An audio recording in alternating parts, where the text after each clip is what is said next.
That was weird. I disconnected for a second there. Something's going on. I'm gonna try to keep an eye on things. My computer reset. Like when I turned it on, I was sitting here getting things booted up, and then I noticed some weird pixel glitch on my monitor. So I unplugged and replugged my monitor in, and it reset my whole computer. And I don't know what that was.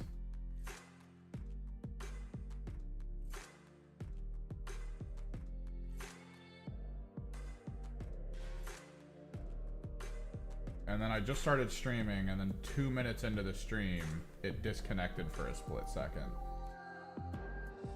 I don't know what's happening.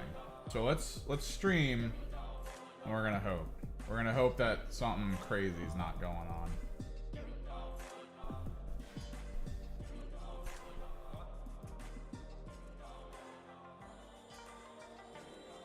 Here we go.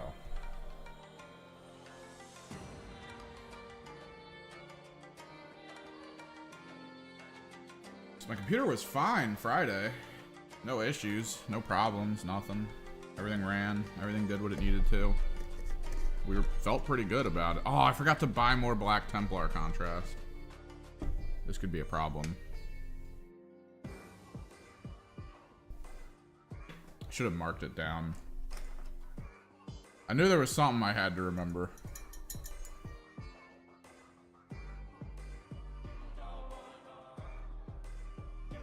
What up, Rex? Computer's acting funny. I'm trying to pay attention to it. The disconnect might have just been a general YouTube thing because it immediately reconnected, but if it keeps disconnecting like every 2 minutes, then something else is going on. Alright, let's get the focus going for you guys.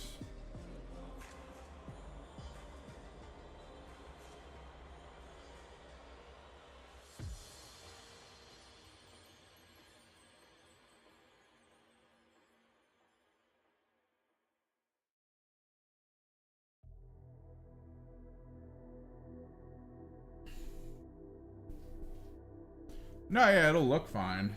It's just I looked over and OBS was like, hey, you disconnected after like a minute and a half, 2 minutes of streaming. So I'm just gonna keep peeking over and see if it does it again. I don't know what that is.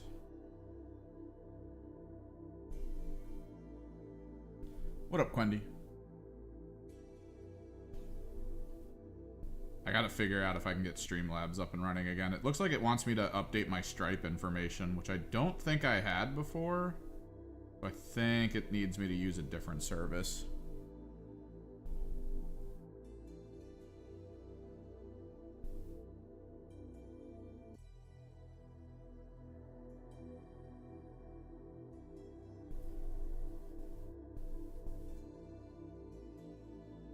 Because I'm starting my my Emperor Children's Fund.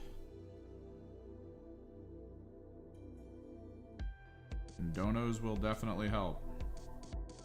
My expectation is to maybe get about $700 together. So I can try to like bulk purchase Emperor's Children. I imagine when they drop, there's going to be a battle box. Maybe a patrol. And I'm going to want both. Most likely. Because, man, it came to pass. They announced that, that was from Funmouth. Oh yeah, it's just the Krieg models being painted like Armageddon. I don't know enough about Imperial Guard to make calls on what things look like and why. But I posted these in the regular Discord. Like my regular Discord for the local group, and they were like, ooh, Armageddon Guard. I was like, I have no idea what you're talking about, sir. Zero clue.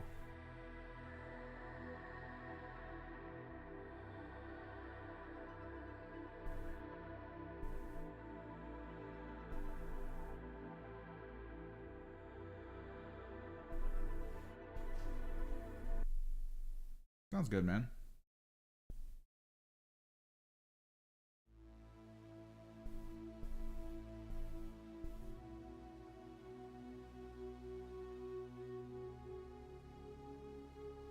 The Warhammer Underworlds tournament went well. I went 2-1. Although one of the games has an asterisk because I was still, you know, warming up to the rules, like most of us were. And I completely forgot that objectives had to be 2 hexes away from each other. So I put like an objective next to itself. Although I'm also finding out you kind of need to look at the rulebook they posted on the website.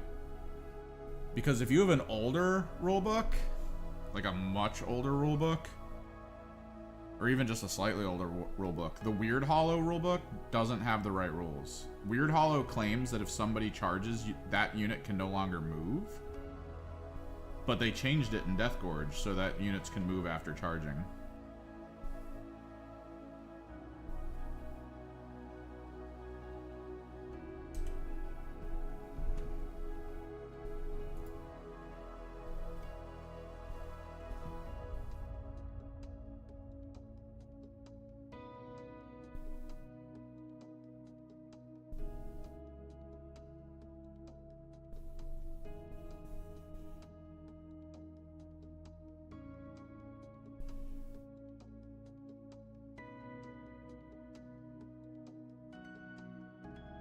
So, like, I still won the game. I probably would have won it anyway because I was able to manipulate some stuff on the field that, you know, worked out in my favor.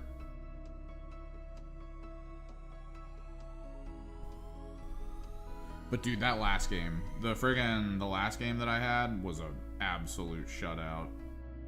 My buddy, or my opponent scored some points, but I feel like almost every action taken on the field was like, and I scored this objective, and I scored this objective, and I scored this objective. Like, it was wild that, like, almost everything he did, even if it's something where he was like, there's no way this will benefit him.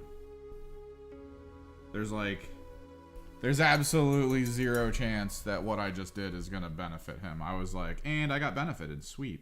Thanks.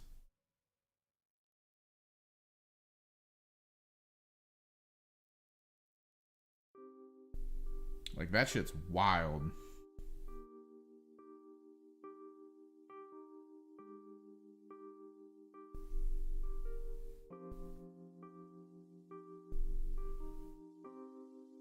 Because you really don't expect it.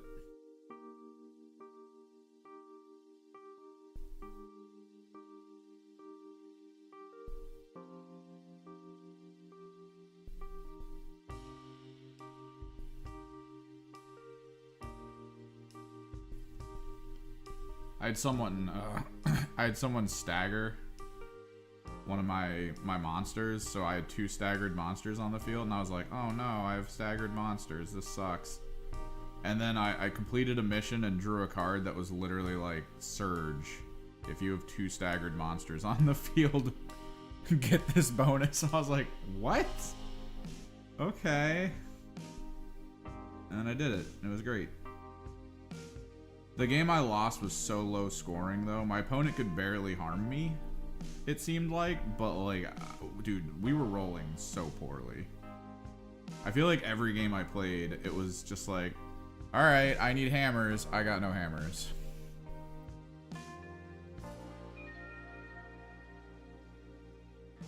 For the first time ever, I upgraded my my leader's spell to the one that also heals or damages in AoE.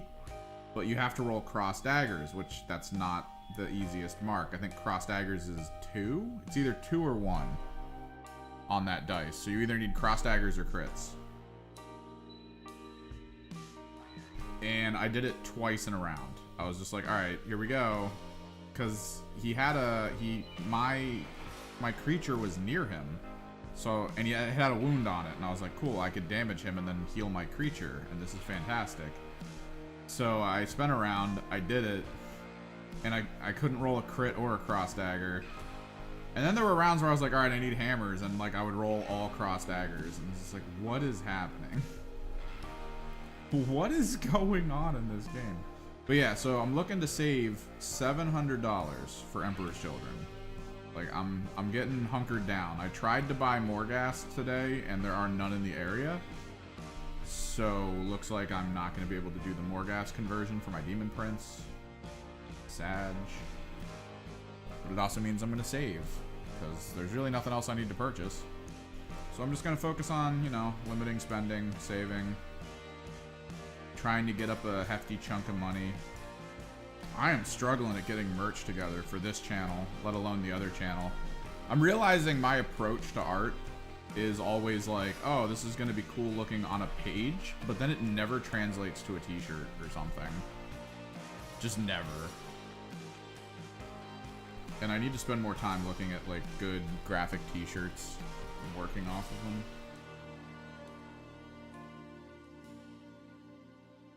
To try to make one, because I do really want to make the All Is Fate reroll ones into ones dice, stuff like that, or shirts, stuff like that, fun stuff. People might like, get some merch going. I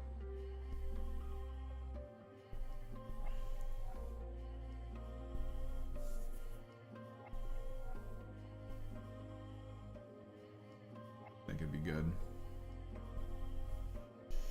I gotta get better at making graphic tees, man. It's something I want to do, but something I never put together properly. Or I never planned for properly.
Definitely want to get Emperor's Children, though. I have a feeling they're going to reveal the Primarch right away with them. That's probably going to be a huge thing.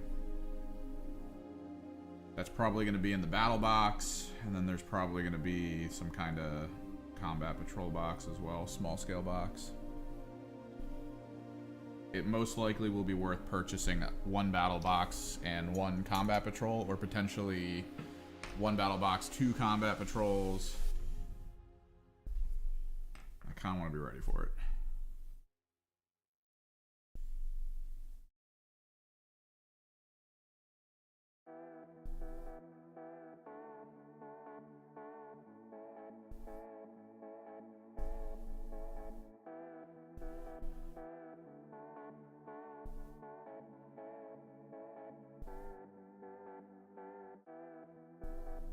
At the very least, I'll have a single Xenos army, which is good.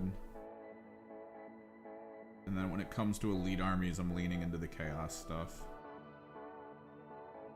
I've got a bit of both. I think they'll still do it. Even with the Fulgrim one for Horus Heresy. The only trick will be whether or not the one they reveal is the plastic version of the Horus Heresy one. Which, that would be wild. I think it's going to be something different. I honestly hope that maybe, just maybe, the way they write the lore for it makes it so that he's like a regular sized Primarch. Somehow. Either because he needs to like do something to mutate, or something needs to happen to him to mutate. Because there's you've got the Angron Resurrect, right? What if his Resurrect was just straight up like, you know, like he dies as a regular person, and then you roll some dice, and then he comes back as a big demon somewhere based on the roll, or in like a turn or something, or immediately within, like, it depends on how you roll. Maybe it's based on how many tokens of like pain points or something you get before he dies. I don't know. There's got to be something to make him interesting. If he gets past a certain level of pain threshold, then he'll appear immediately in whatever combat he's in, and then fight immediately. Just got into Kill Team a couple months ago, and I've been watching all your videos. Made it understand as a newbie, so thanks. Yeah, no problem. Hopefully I can get more videos out soon doing overviews. The next video I've got is actually a hobby video, which I know not a lot of people care about, but I like them. I've got the script done. I'm going to try to voice it over tonight. I've got most of the B-roll done. I'm probably going to have to record a little bit extra to get it ready.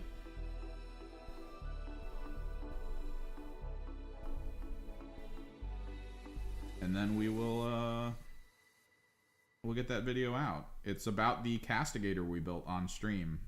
The one that we built with a Chaos conversion. I think I got the script together well. I think it's a nice script. I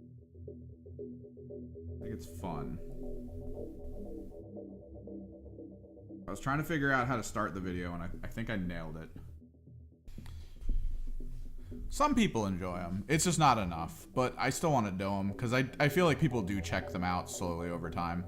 Do you think they'll treat it like how the old name Greater Daemons worked? Where maybe.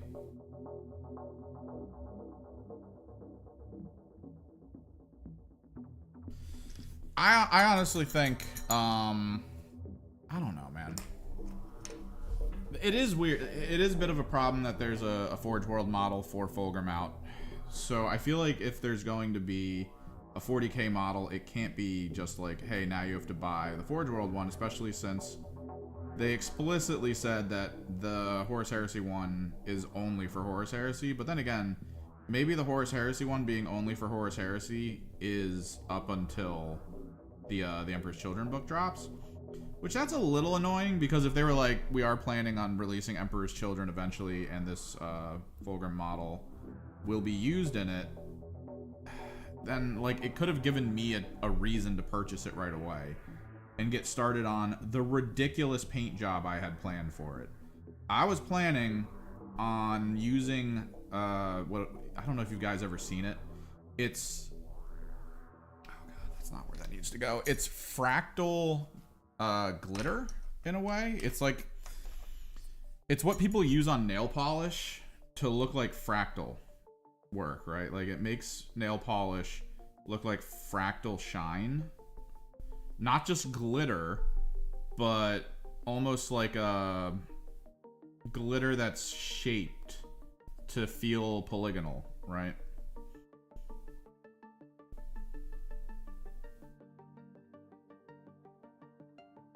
I wanted to paint his armor plates purple and then put Ard coat on them or some kind of sticky adhesive thing.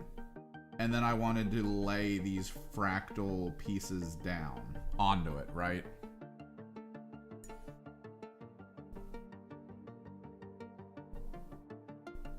That way when you look at his armor plates, it's like purple fractal glitter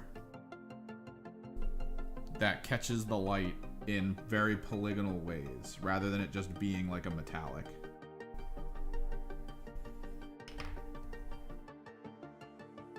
No, yeah, and I think the Castigator video might do well, because I look at kind of the metrics of what videos do well for other channels in the hobby scene, and those videos are usually like, hey, I made this model better, or I converted this model to this model, and people like seeing those, I feel like. Not just like, hey, this is how you do a paint job.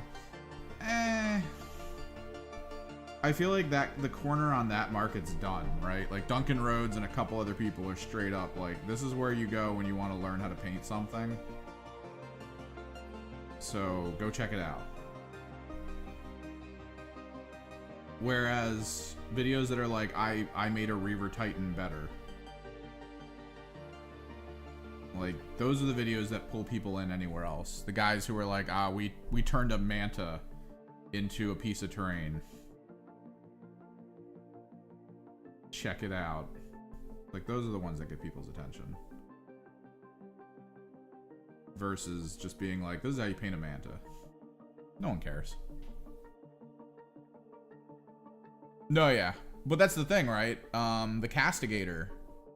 The Castigator is a Horus Heresy model that's used in 40k. And it's $200. It's the most expensive knight in the line.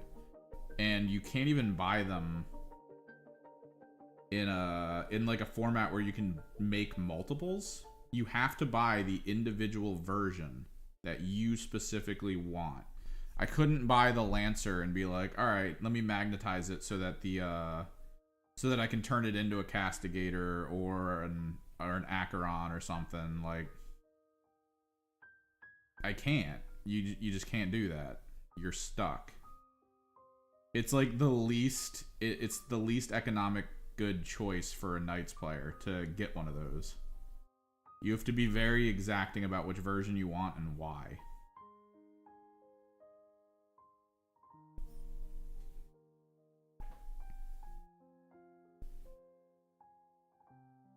But you have to if you want to play with a Cerastus in 40k. And those are Horus Heresy models as well. And I think in an effort, or because consider the one thing economically that Games Workshop can do to try to make it so that everything it makes has a market to go to. It would be to make it all work off of each other. It's the reason why Underworld's models works in AOS. Because if you look at the rules for them and you're like, oh my god, that's an ability my army would really like in AOS, like Ephilim's Pandemonium, which lets me teleport my models that are on an objective to an enemy objective that doesn't have anyone on it. Like, literally just having Ephilims at the back line of my Disciples of Tzeentch army would make it so my opponent can't exactly leave his objective, because then I'll just take it from him. Like, right away. I can just teleport my guys over. And the only way you can get access to that ability and that function is by buying the Underworlds model.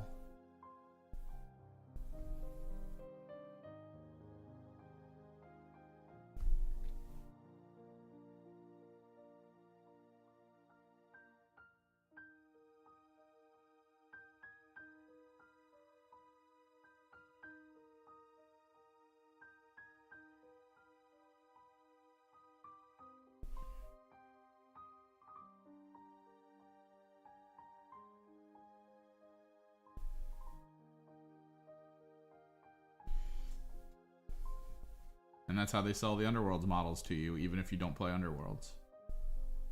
That's how they get them off their shelves. And not everyone plays Horus Heresy. There's a pretty good-sized community locally to me that's like, yo, do you want to play Horus Heresy? Spoilers, no, I don't. I already played 3rd, 4th, and 5th edition. I'm good. I'm good on Horus Heresy going forward. But how do you sell those models if not everyone's playing Horus Heresy?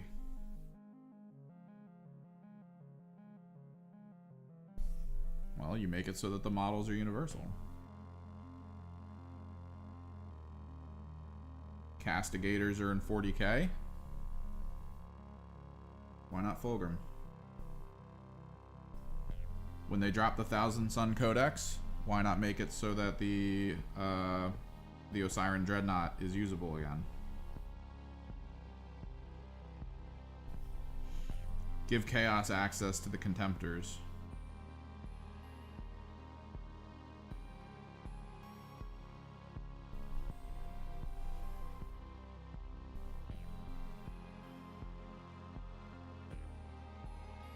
At that point, it's not even about balance. It's just about selling the models that are sitting on shelves.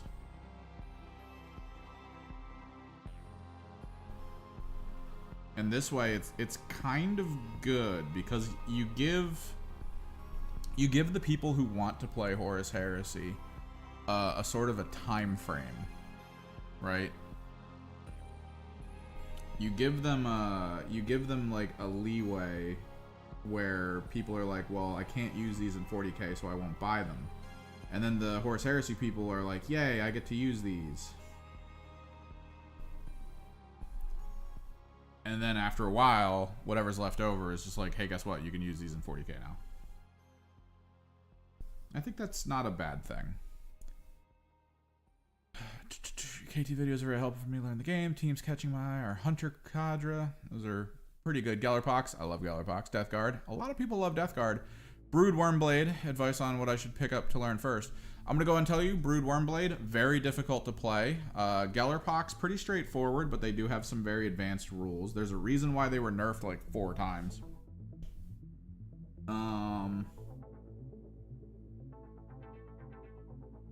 Death Guard are very straightforward, a good team to learn with. Don't expect to win too many like big events with them though. Their mobility is not great. They have moments, right? They have moments, and everyone loves the moments. I love the moments. The situations where you take like a melt-a-gun to the face, and you're like, oh no, and then you roll dice, and you're like, oh, 2 damage. Good luck. And the person who shot that melt-a-gun is just like, oh, I'm dead. And yeah, that's cool. But that means you're relying on 5+ rolls, and I gotta tell you, as a person who plays a version of a Thousand Suns army with tons of 5+ Feel No Pain in it, you're not always rolling 5s. You're gonna have big moments, and then you're gonna have days where you just can't roll above a 4, and everything you have dies, and that's it. Right?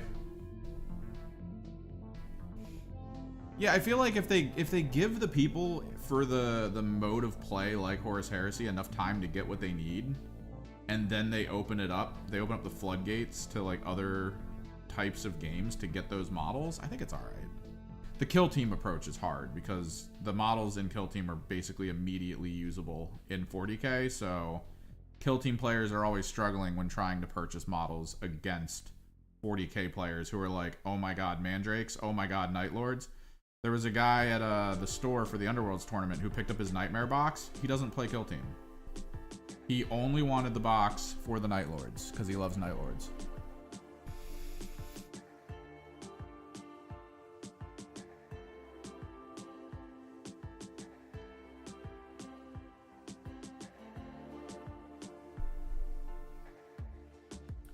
I think they need to bring the Horus Heresy models back in 40k. They do dump them to friggin' Legends, of course, but like there's some that just need to come back. The Osiran Dreadnoughts need to come back. Friggin' a lot of the Contemptor Dreads need to come back. They have to bring them back, man. There's no reason to get rid of them completely. It's just obnoxious. Maybe they were planning something with Horus Heresy, so they don't want to like make people want to buy the models not for Horus Heresy. So they got a little restrictive or something. I don't know. I don't know what it is. Just give me my Osiren Dreadnought, man. All I want. I came back, found out there was a Psyker Dreadnought, got happy. Boom, Psyker Dreadnought gone. I don't care about the armors. The armors don't matter to me. The armors are where things get weird between the two games. Because that's the whole thing, right? You either go lighter armor with specific weapons for specific functions, or you go heavier armor for, like, other stuff. Or, like, more advanced armor. So, like, that's kind of where the game lives and dies, is in what units you pick for what armor types and ammo types and stuff.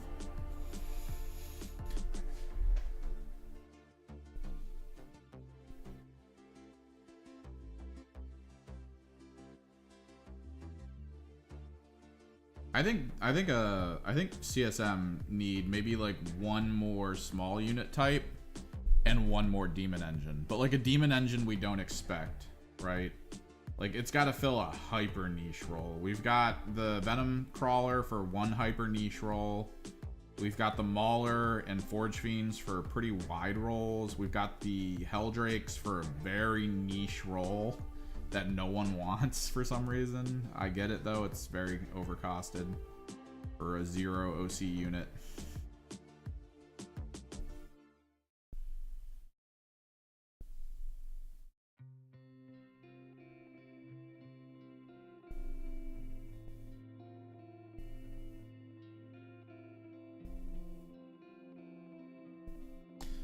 But yeah, out of the ones you picked, Death Guard would be easiest to pick up. Hunter Cadre,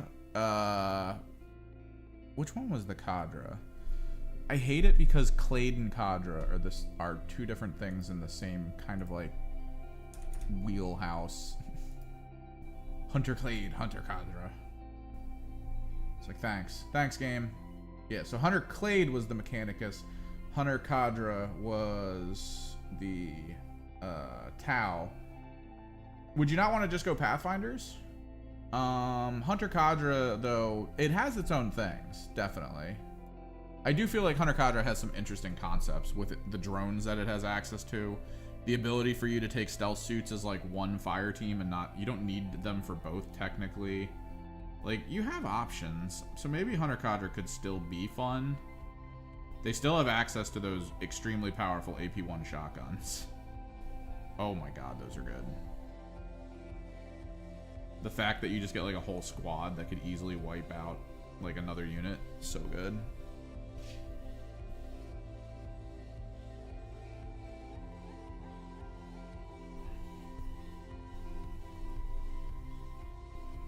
I think Pathfinders play a little too straightforward, maybe. Maybe both play a little straightforward, though.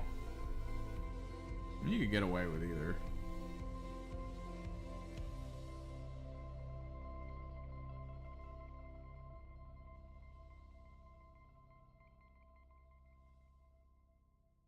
I was definitely passively drawn to Death Guard when I first started. Like, we went to the Games Workshop store near my friend's house to start playing Kill Team. I remember going in and being like, alright, I'm playing two teams. I'm playing Warp Coven and I'm playing Death Guard. So I bought a box of rubrics and I bought a box of Death Guard. And like, that was it. That was my start. And I remember I had more fun putting together the Death Guard than the rubrics, even though I was assuming that if I went to 40k, I was gonna play rubrics and Thousand Suns.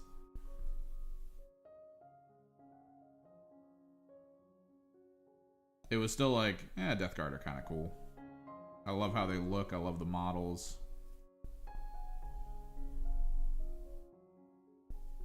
And a lot of the times their functions are just enjoyable.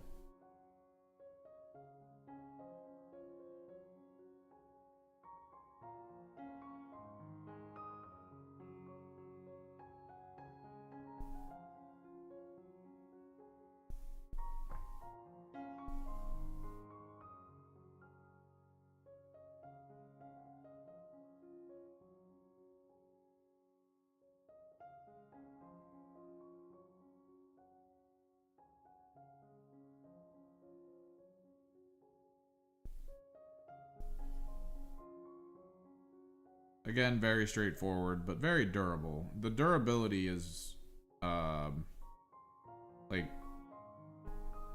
forgiving. That's what people tend to point to in these games. Durability is very forgiving.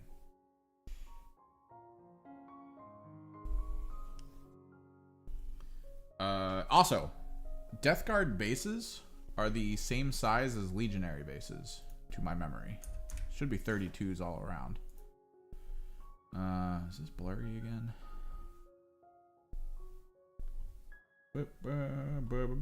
Death Guard Legionary.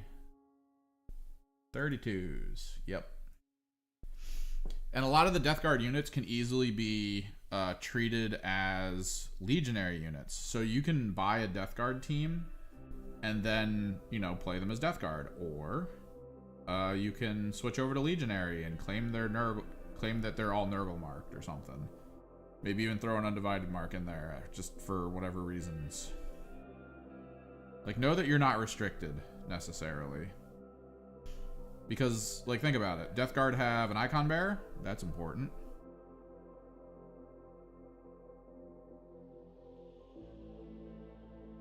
Like, you definitely want an Icon Bearer in that army. Well, there's also an Icon Bearer in Legionary. There's heavy weapons. You could just be like, hey, this Blight Launcher's a heavy bolter. You know, that kind of stuff.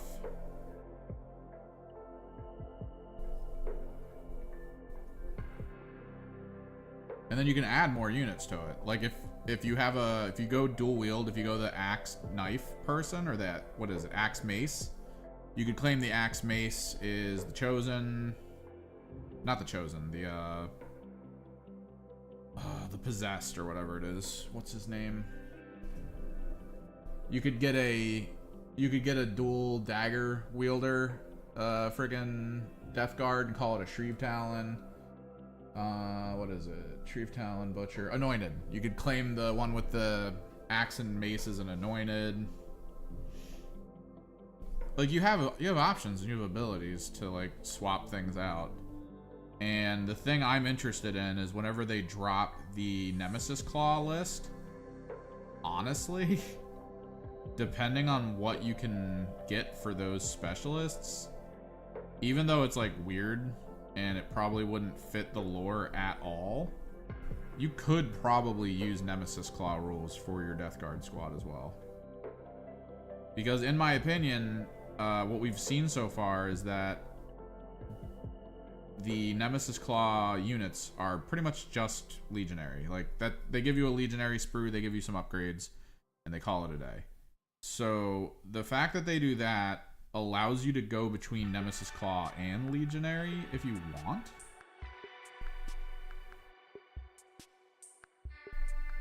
Which, if Death Guard can go Legionary as well, would also mean that your models should be fine to be interpreted as Nemesis Claw. So you technically would have, from one team, 3 teams.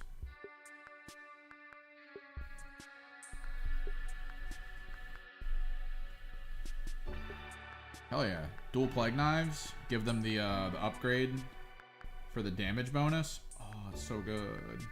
Relentless with damage bonus. Straight Merc 8 health units all day long.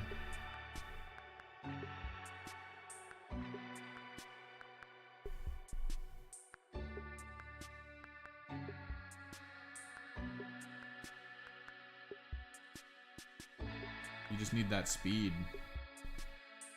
Get a Plague Bell going in that area, and just charge.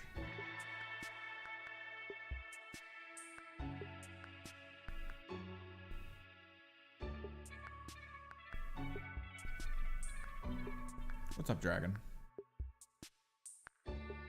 That's the cool thing about Death Guard 2. You can convert them really well. There's a lot of knives that come on the sprue, and if you're like, oh, let's make a flail of knives, you can. Just cut off all the freaking mace balls and replace them with knife heads, and you're good.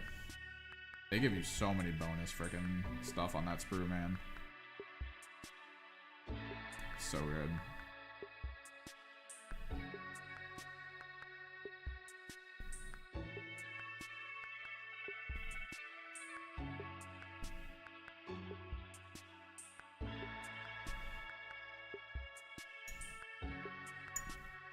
highly recommend using them.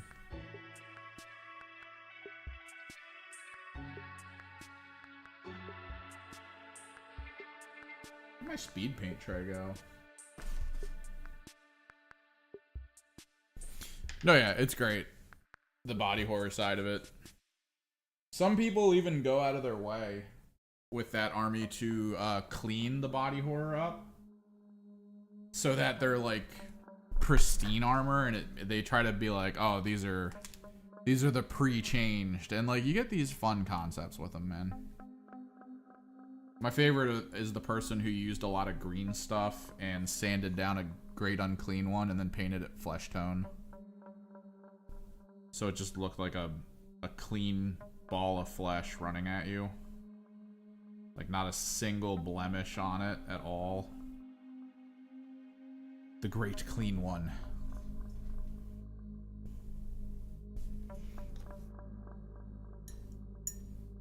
But then kit bashing is just great, because the easiest things you can do with green stuff is to make something look like infected flesh or make tentacles. Tentacles or infected flesh is like the easiest thing to do.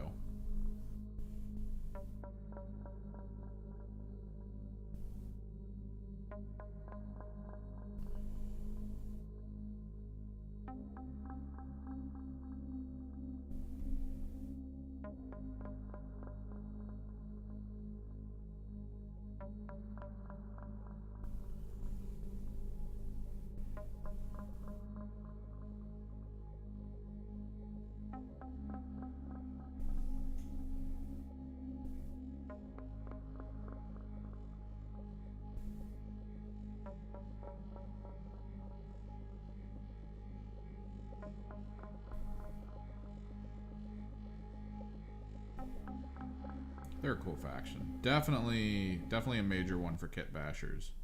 Thousand Sons and Tzeentch, not so much. The whole aspect of them not liking mutation among their people and trying their best to prevent that type of thing from happening. It just makes it feel like they're trying real hard to not fall to infection. So that's why you get the rubrics. You kind of get like a limited approach. My idea was always like, oh, they're ghosts in a shell. They're ghosts and golems, basically. So the ones I made for the final grouping of Thousand Sons that I built, I did the skulls for their heads to make them paint glowing skulls. Like, what was it? It's like the classic, what was it? Johnny Quest monster, the flaming skull space guy, like the one in the spacesuit who was terrorizing a space station or something. I love that concept.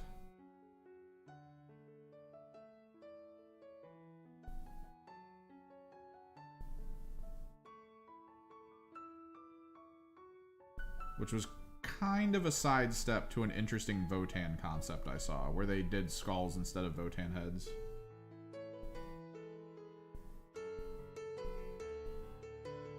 Made the skulls glow, which was the same thing, flaming skull spaceman.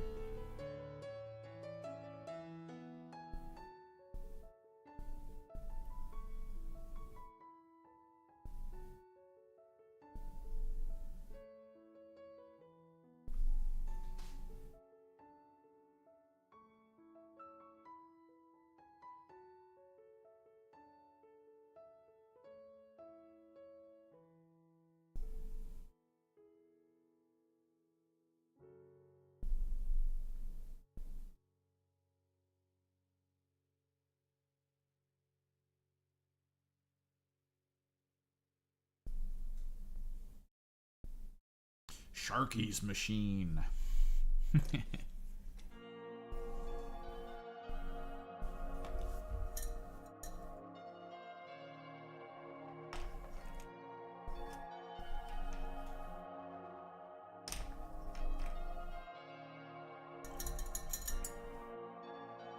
to clean this brush up and get it soaped up and good to go. We still got to do the conversion for my other Thousand Sun Terminator Sorcerer Lord based on the monthly free model. That should be cool.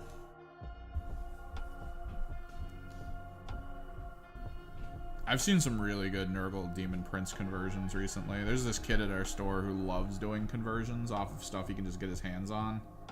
So he had some extra pieces of a Tyranid list. Like someone just gave him like Tyranid bits to play with. So he flipped one of the monsters over so it was upside down.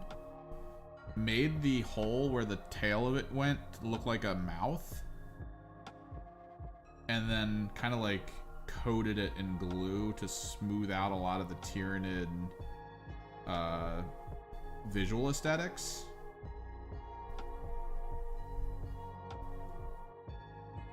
Added some just general like arms and legs and stuff from just other Nurgle bits that he had floating around. I think he added like a bell to it and everything from maybe like a Skaven, and just glued it to a Demon Prince base, and it's just this huge amorphous ball of flesh with a neck mouth, and he just uses it as Demon Prince, man. It looks great.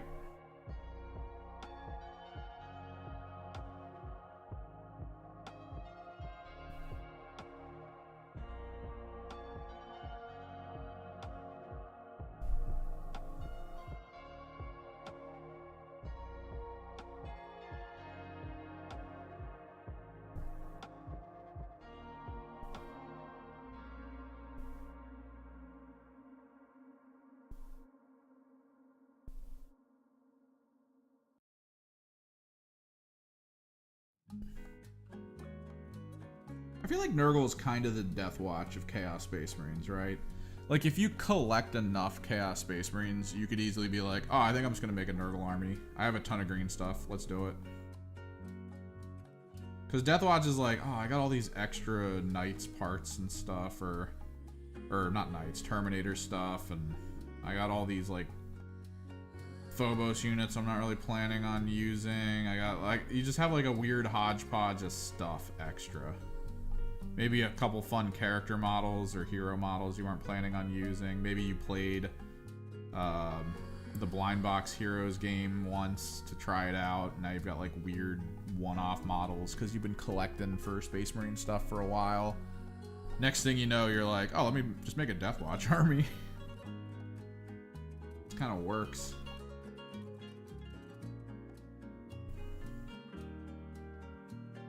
They come from all walks of life with one goal in mind. Purge the Xenos.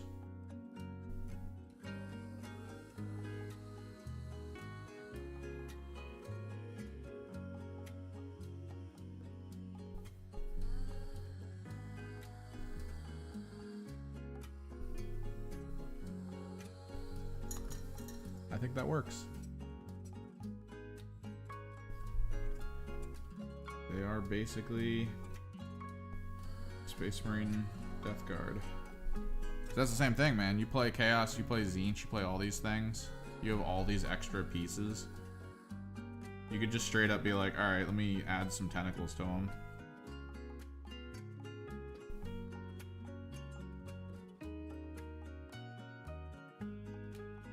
Cover them in a Typhus Corrosion, and we're done.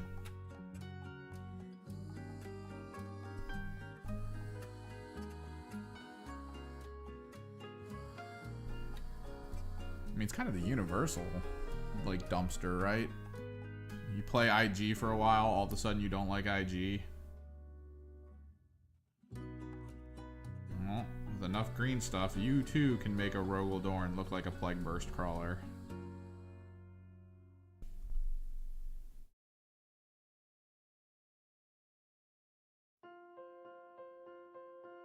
By God, do you have a lot of Poxwalkers.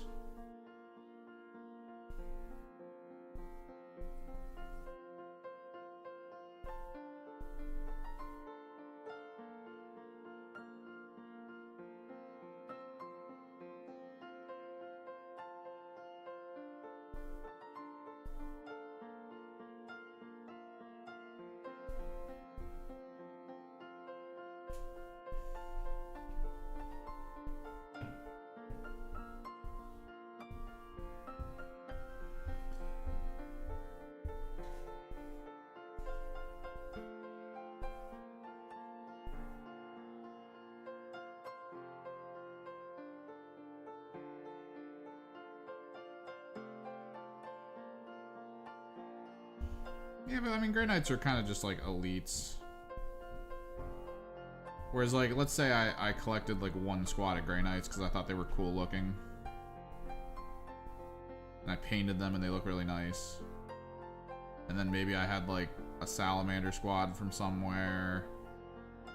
And I bought like a champion model from somewhere. Or I got like an in-store champion model, like the knight that I got, the frickin' Terminator Knight from the Dark Angels. And then I'm just looking at what I have and I go, oh, these are the Deathwatch squads, the ones that are very customized. And you can take like a Terminator in the squad, just one single Terminator, you know, making it work, doing his thing.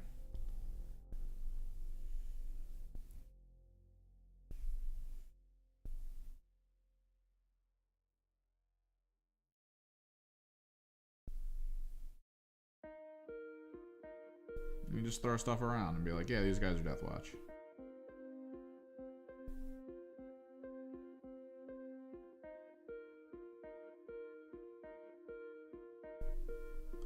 I wonder if we could get that squad. Like, would that be Red Corsairs, do you think? Do you think Red Corsairs would be like, yeah, these are the you have anything type squad?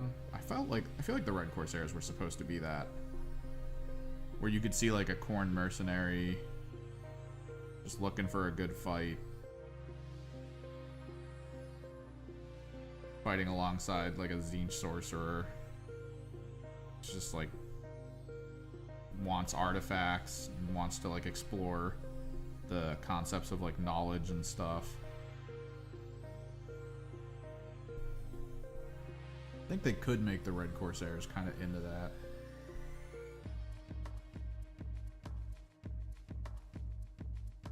Because they're just pirates. That's all. There'd definitely be a reason for Night Lords to be like, hey, let's go hang out with these guys.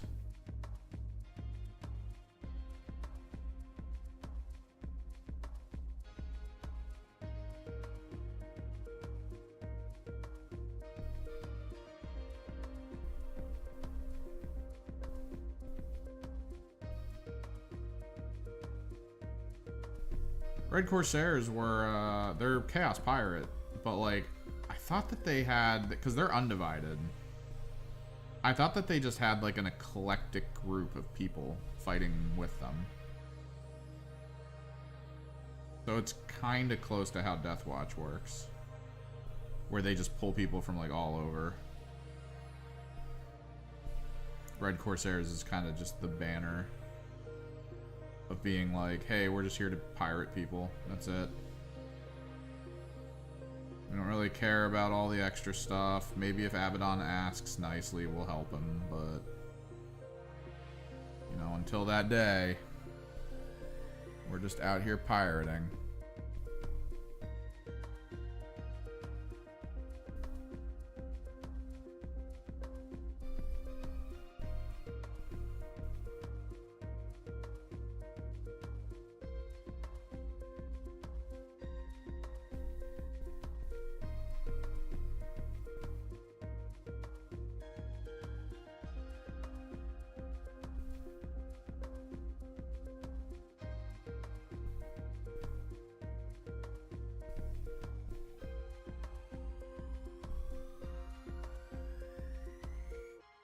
I give them all parrots on their shoulders.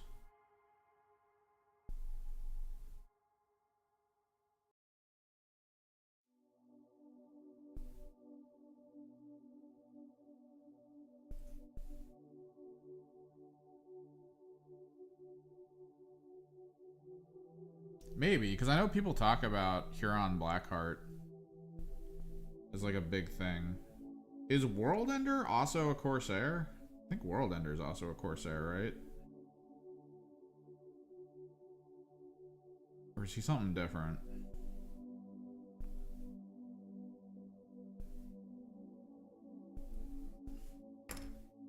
Who is Worldender? How is Worldender? Why is Worldender?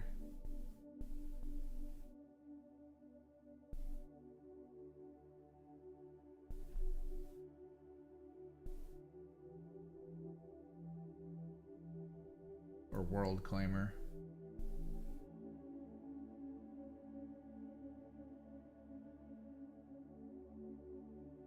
Can be attached to Raptors.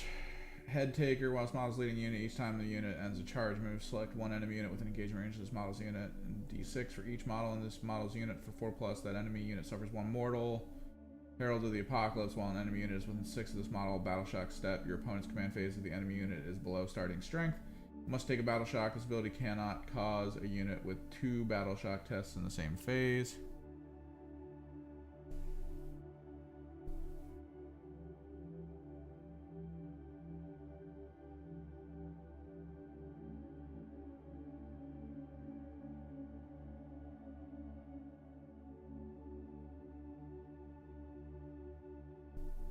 Oh, so he's Black Legion, even though it doesn't say that anymore. I was wondering who he was. I feel like he would have been a Red Corsair, but I guess not.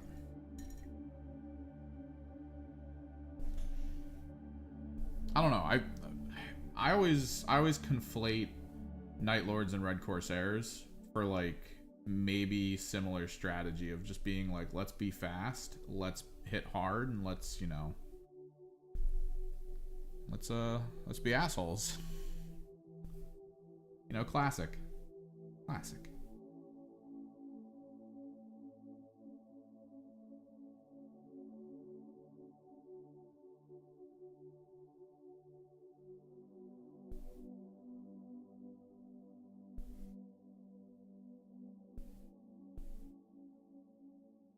I know they're two different dudes. I was just wondering if World Claimer was from the Corsairs or not. Because I don't know enough about him, and I was debating, like, I am debating getting a large raptor army.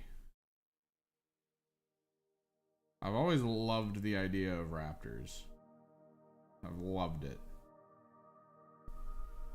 But if World Claimer is Black Legion, then I would probably paint my raptors as Black Legion to go with it. Maybe. Might just bring myself around to the idea of claiming the character but under like a different lore concept.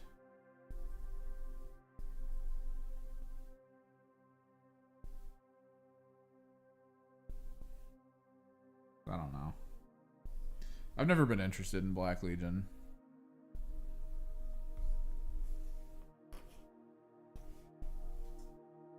I feel like it's just so basic.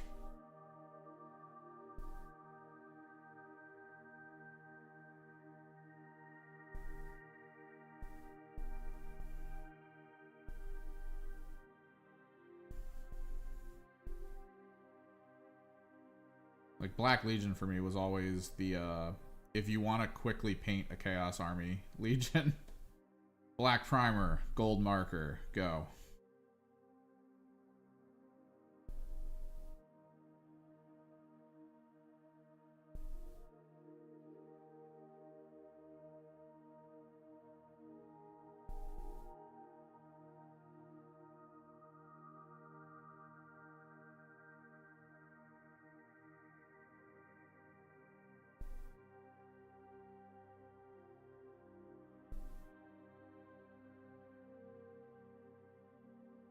I did paint my Legionary are undivided. I used an Apostle from the Combat Patrol as my Sorcerer. Because he doesn't look as much like the Sorcerer type model from the Legionary, but like he looks like he's doing something, right? Like, I know they don't really, like, Iron Warriors don't really like the sorcery side of things. I probably should have just used the Warpsmith as the sorcerer and been like, oh, he upgrades the gun. But I used the Warpsmith as my butcher because he looks cool as hell. They're bringing out the new jump pack, Lord, yeah. And I kind of want to go all jump packs. But now I'm in that mindset of like, oh my god, Emperor's Children. Which, again, you know, I gotta debate what I'm doing with donos. Because I do want to start up the This Is for the Emperor's Children fund.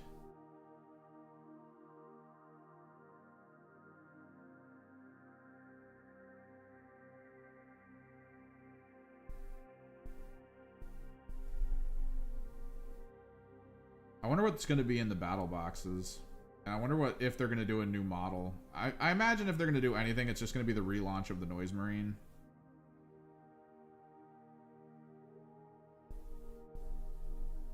And then that's probably about it. Like, relaunch of the Noise Marine for basic models. And then the box will probably come with, like, obliterators or something. But do any of the... World Eaters and Thousand Suns don't get obliterators. I imagine Emperor's Children might be okay with taking them. Death Guard, I don't even think get obliterators, right?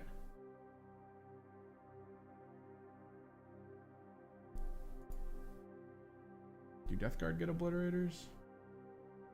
No.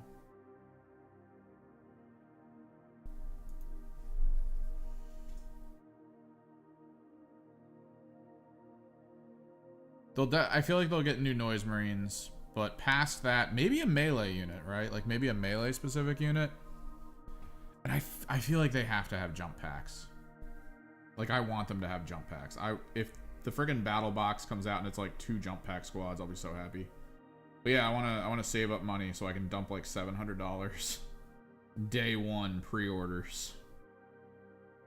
Get like 2 battle boxes or something, depending. Because I imagine that if they release the Primarch like the World Leaders got in their initial battle box, I imagine that's where it's going to be. In which point, I'm not going to want more than 1 battle box. But then maybe they come out with a combat patrol box or like a mini box, like a get started box almost.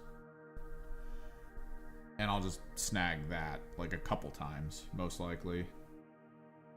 And then try to round it out with whatever extra things I think I might need, like Venom Crawlers or whatever they might get. I feel like they'll get Venom Crawlers. Venom Crawlers will probably go over to them as well.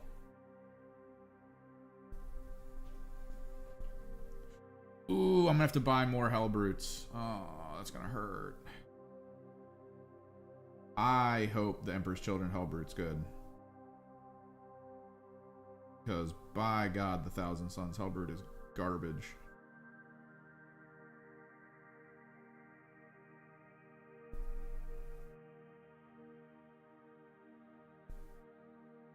And yeah, that's kind of the plan. I'm gonna buy a Bluetooth speaker. Like, if I can find a tiny Bluetooth speaker that I can install with like a removable battery or something, I don't know. Into one of my things, like the Hellbrute,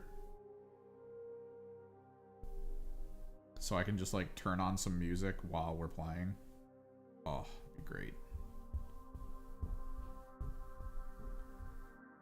Blast some melodic death metal, some speed metal or something.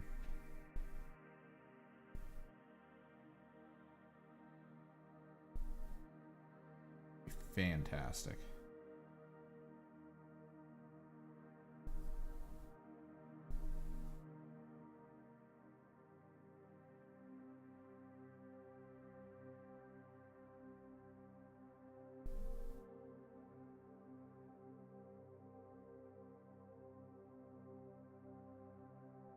I mean, everyone gets Hellbrutes.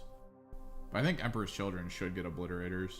It feels very Emperor's Children. Like, conceptually. Maybe they have access to a different spread of guns or something. At least a little something to make them unique.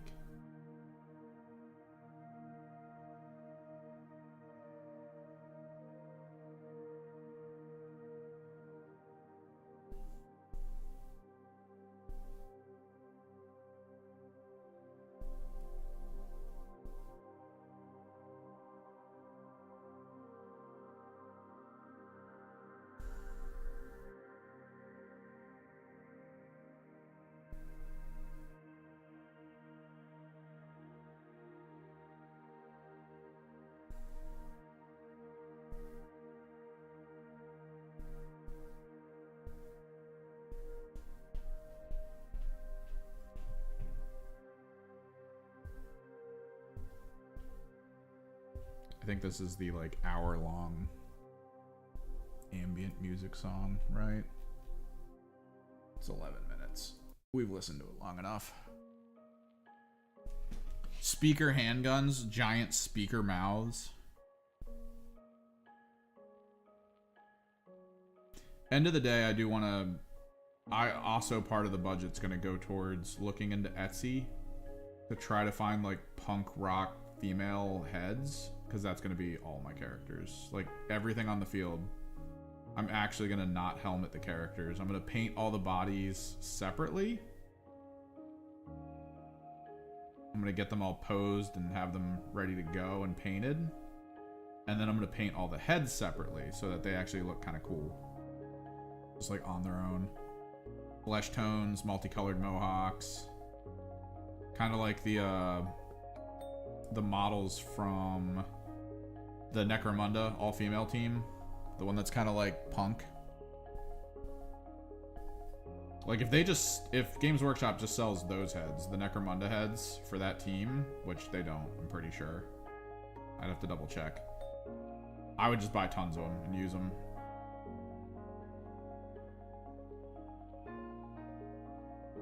Across all characters. I'm making my glam rock frickin' Emperor's Children army.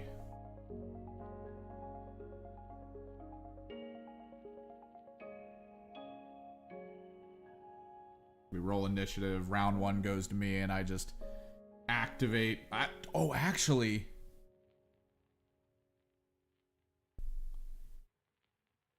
my buddy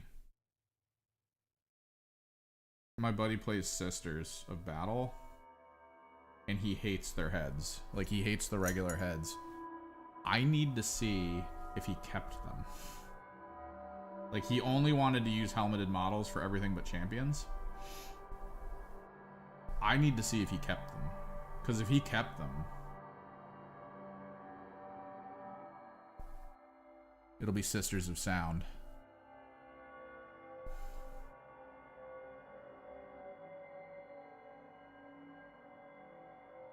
Sisters of Battle of the Bands.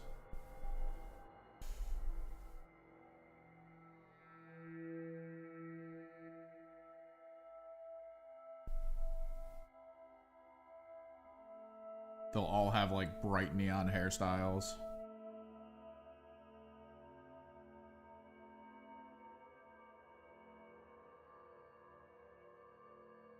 Sisters of Prog Rock.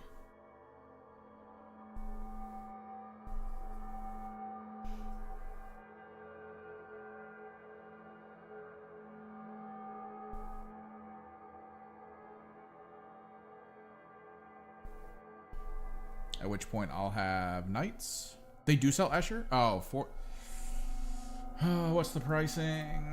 What's the pricing? Because they are Forge World, which means it's going to be like $50 for 8 heads. I'm going to be so mad.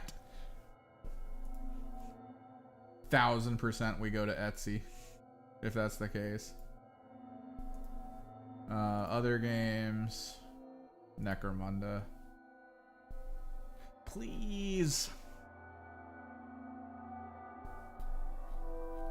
Scroll, scroll, scroll, scroll, scroll, scroll, scroll, scroll, scroll, scroll. Escher weapons and upgrade sprues. Is that what you're talking about? Scrolling, scrolling, scrolling, scrolling, scrolling, scrolling. Deloc. Cawdor. More stuff. Active. Why am I doing this? Escher.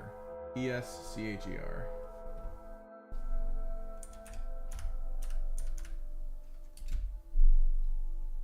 Oh, Escher Ashwaste upgrades. Those actually look good.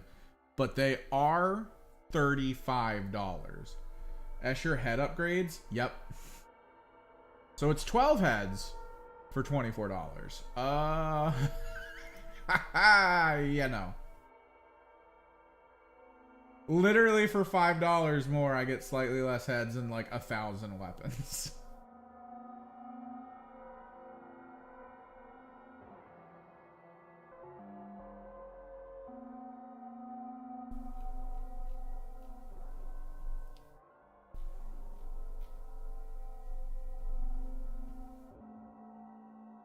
Oh, that sucks, because what I could do is I could Escher head and Goliath head. I would get the Ash Waste Escher, because those actually look a lot more punk rocky. And then I would get Goliath heads as well. That way it could be like guys and girls with mohawks. Just like running at people.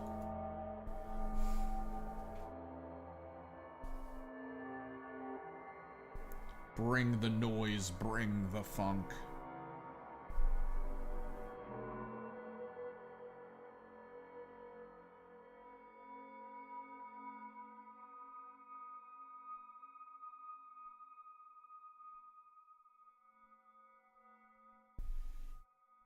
I think there's only one person right now currently that plays Emperor's Children as the Chaos Space Marine detachment at the store, and I kind of want to like show up one day and we could just mirror match each other. I don't even necessarily want like, I don't necessarily want a Primarch. I don't necessarily want a champion. I am of the mindset of like, I'd rather not play with unique characters. Because in a lot of ways, I do feel like unique characters are a bit of a crutch, right? Like, Magnus is too good.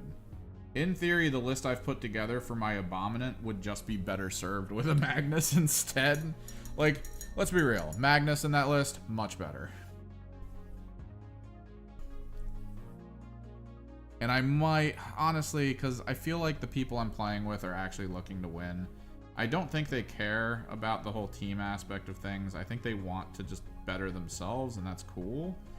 But, like, I do think I'm going to feel bad if I'm like, hey, I went 0-3 again. Because I decided to meme more than anything else.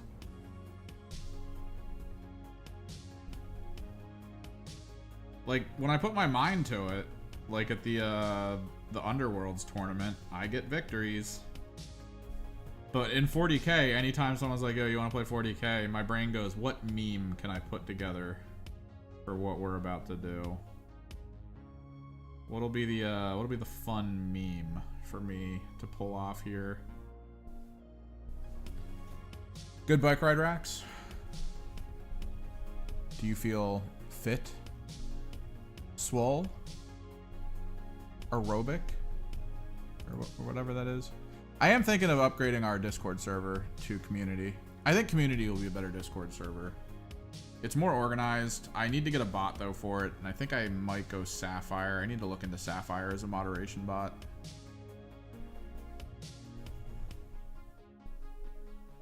Because apparently, if you have a community Discord and, like, anyone does something stupid in it, and it gets reported and then not moderated, like, your Discord's pretty much over. But it means we can do cool things with forum post channels as galleries. So on the gallery channels and the image post up channels, like the battle reports and stuff, you can post like a cover image and then be like, let me do the write up.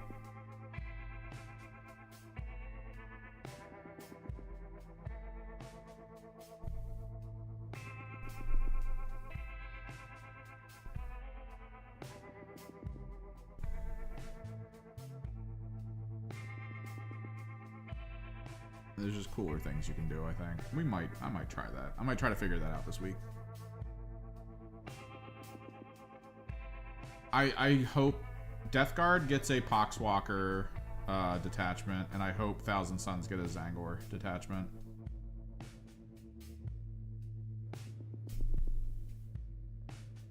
Because I know there was an Army of Renown for Zangor before. That actually sounded kind of cool. I'm not the biggest fan of Zangors, but I do have a ton of them. And I wouldn't mind being like, hey, for this tournament, I really feel like playing Zangors.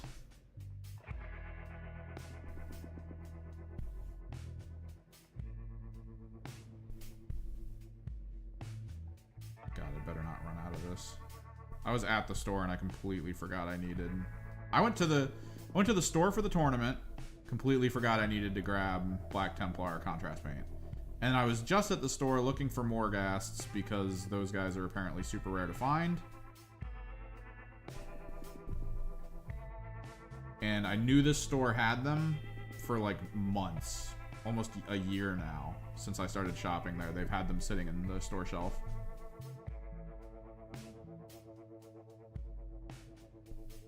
I went in to grab them today so we could convert 2 Chaos Demons out of them. Not in store. Sag.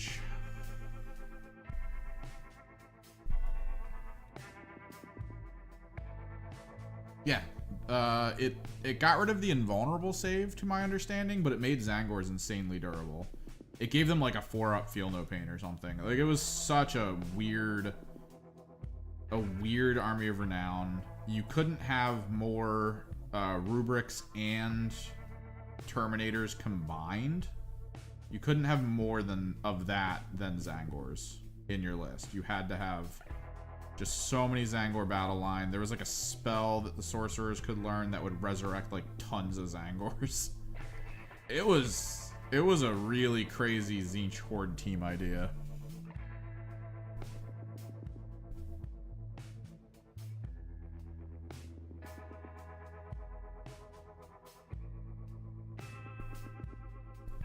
And honestly, I'd be kind of down. I'd go 3 on-foot Demon Princes. Spread them out to get that stealth aura all over the place. It's an older game, Deathwing, and it's kind of fun from what I've looked at. Because they updated it since I last played it, so they have like the random runs that are a little bit more roguelite. Which, that could be cool.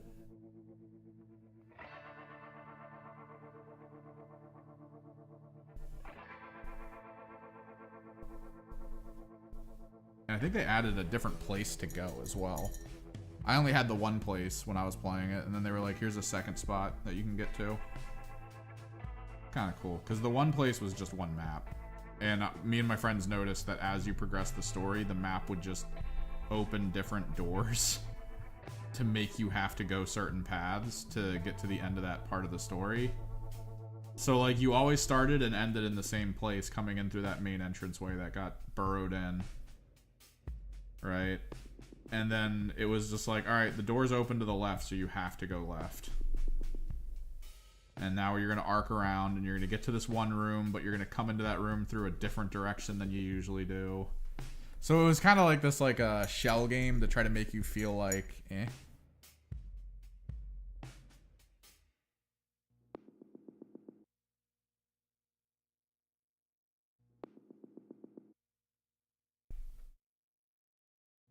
Oh no, yeah, but I mean that's game trailers. They always hire out a company that's like, oh yeah, we got this.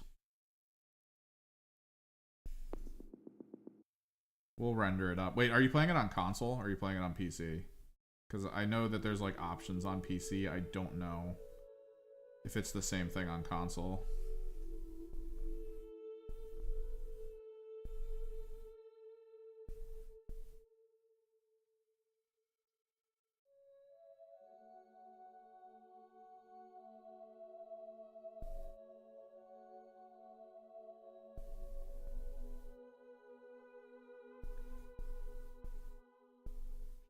It's going alright, Dragon.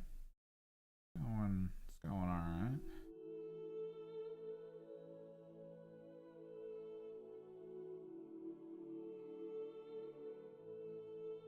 Trying to get these Vet Guard done.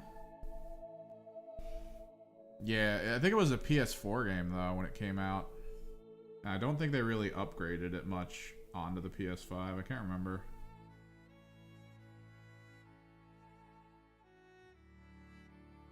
I remember it looking okay. Like there were some moments in it where I was like, oh, this is really cool. Like when you're in the extremely large rooms and you're just watching Gene Stealers crawl across the ceiling in like hordes.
saying I deserve likes? God damn. So yeah, the next video is scripted. I gotta get it together. Probably get some B-roll. It is a hobby video, so it's gonna take a minute for me to get together. There's always take a minute for me to get together because there's always like something extra I need to record or like a bonus skit that I need to put into it. So that could be cool. We're gonna go over how the Castigator was made. I got a tournament, not this weekend, but next weekend. That's the 4-person team tournament. I'm gonna hopefully get some footage from there. Up at the Palladium in PA.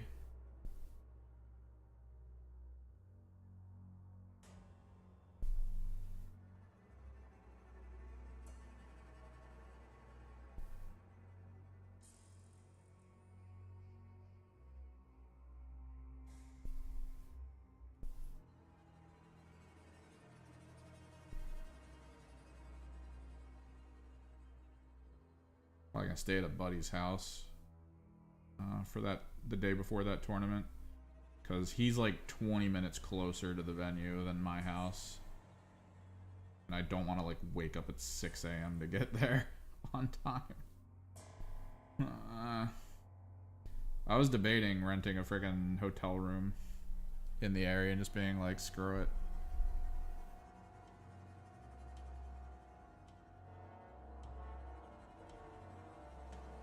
It sounds like most of the people that go to tournaments live up in that area and drive down here to go to the store that we usually go to.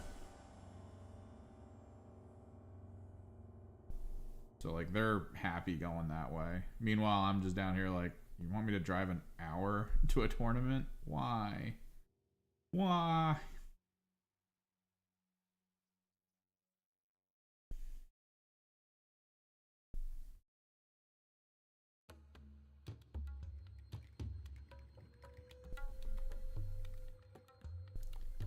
But it's a one day, which is why I said sure. Multi-day tournaments are currently hard for my scheduling.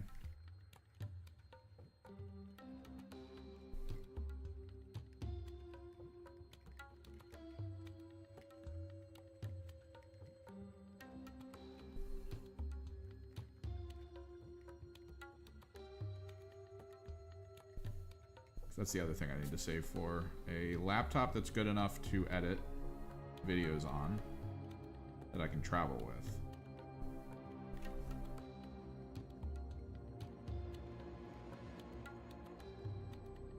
That way I can do my night work, my night shifty stuff, doing my editing. I can do it from anywhere, which would be great.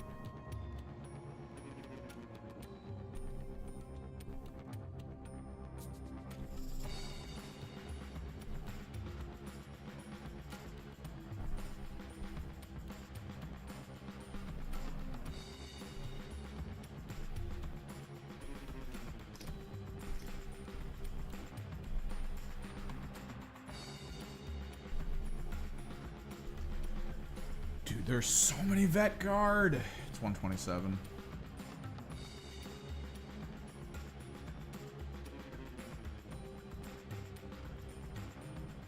We are running very low on Black Templar contrast, which is making me think I do kind of want to go out after the stream, go back to the store and just pick it up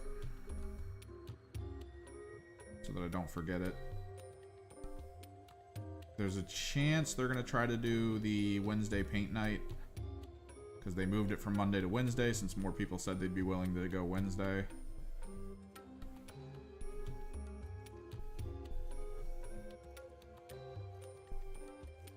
But like maybe? I don't know.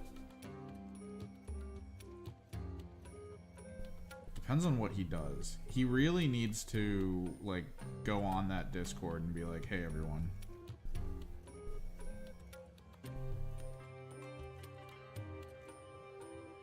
We're putting in the work tonight. Tables will be ready by this time. We will have this equipment on hand for you to utilize.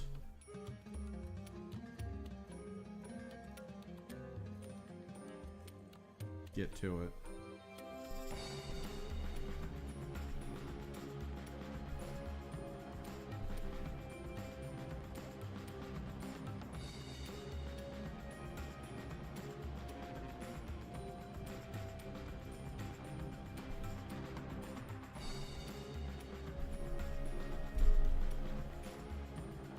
Because I feel like his approach of just being like once every now and then being like, hey, we do a paint night every Wednesday, and like that's it. Like that's the end of the conversation with whoever's asking. Yeah, that's not how you grow that community into wanting to do something. Gotta give people reason, man.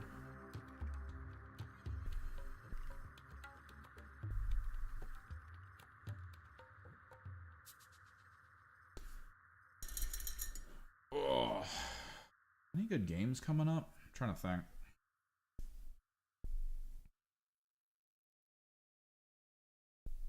Towers is one of the few that I'm really looking into.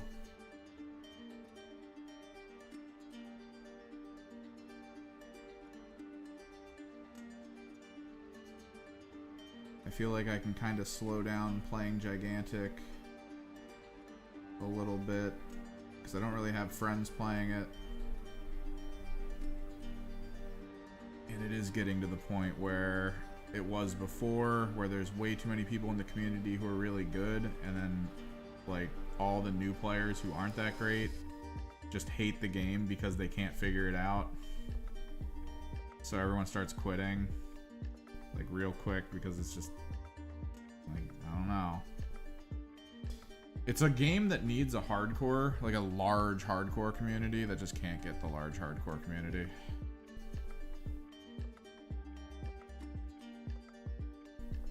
Hopefully we get a matchmaking, and if they do like solo duo matchmaking as like a thing, great.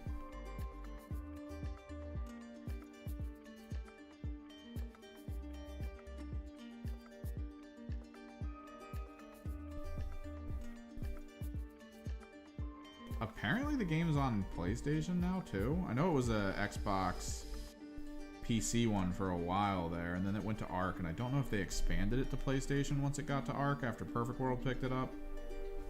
I think it might just be on PlayStation because of the new company that has the rights to it, trying to, you know, make it live by putting an always online competitive game on as many systems as possible. You know, the thing fighting games do now, because they realize they're not going to live if they don't.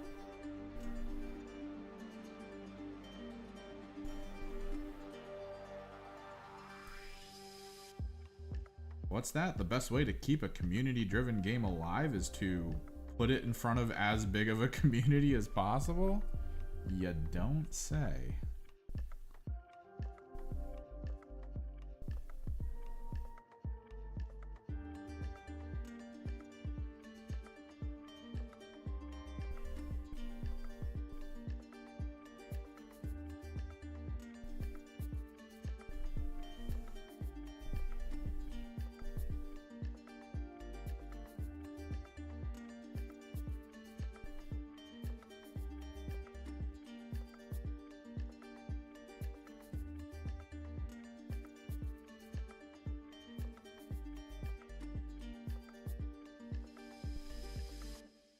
What's up, Arturo? Painting is going okay. We're still at the mechanical and just kind of like whatever stage of painting these guys before we start getting into the details and the fixes and all that.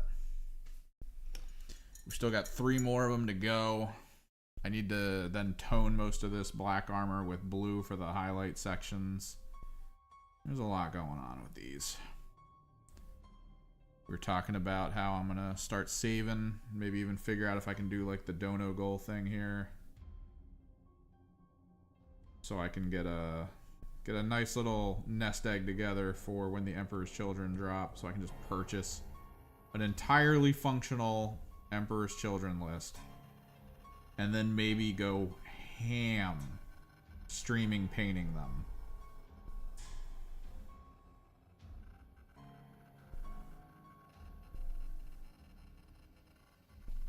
What up, Shammy? We are still working on the vet card today. These guys will most likely be done by the end of the week, and then we'll be able to move over to the teams of Underworld stuff that I have.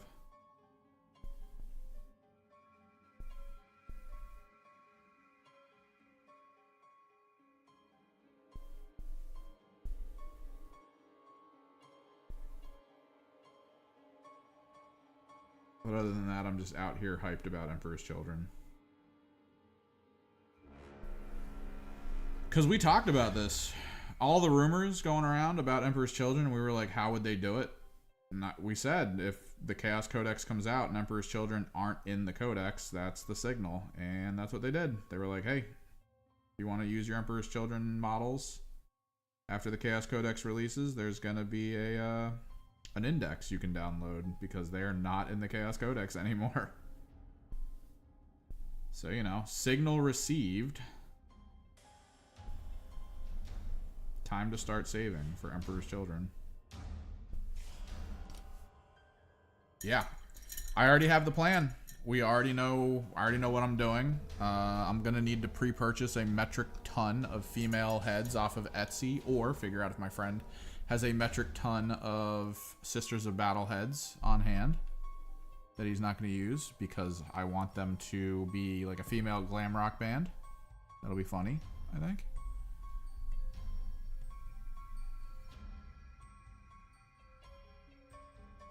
We looked up the Escher team stuff for Necromunda. Way too expensive for what it is. It's like $20-something for 9 heads, and I'm gonna want way more than that, I imagine. The thing is that the Escher heads that I would actually want come from the Ash Waste upgrade kit with the backpacks. And yeah, that's $35 for 10 heads. You don't want that. I don't want that at all. It's too much.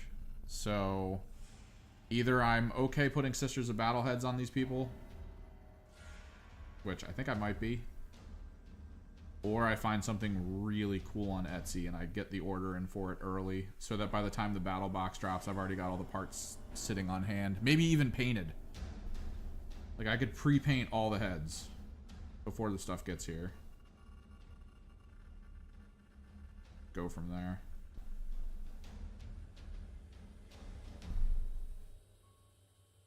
The idea is to make the neck holes in the actual armor kind of glow, right? Like I want the neck holes to glow a color. So it's like their heads are underlit. I think that would look cool.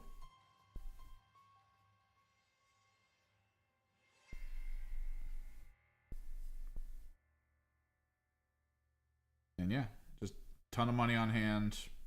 Purchase as many battle boxes and excess things that I think I need to make the army work. Because that could be really cool.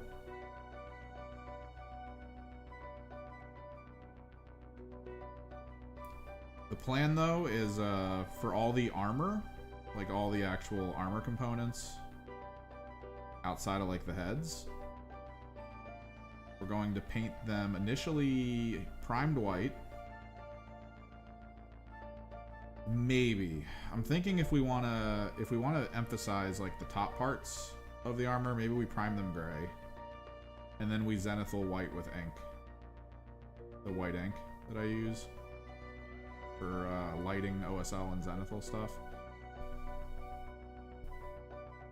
We go from there into doing a gradient from the outer body, like the legs mostly.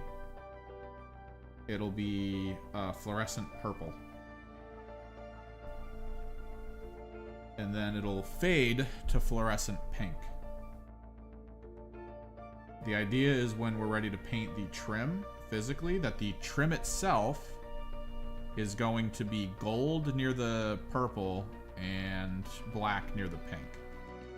Which means we can technically do all the trim in black and then just fade the gold on top of the black from gold to black in the areas where the purple and pink kind of mix.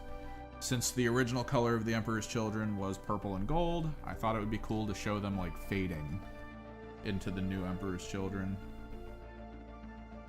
Like the actual Emperor's Children color.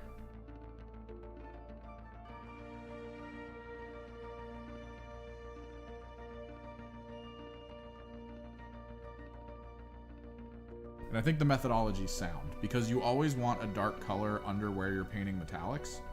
which means doing the black first for all of the actual liner, like the armor lining, and then hitting them with gold is just perfect. It's just, that's the layout you want.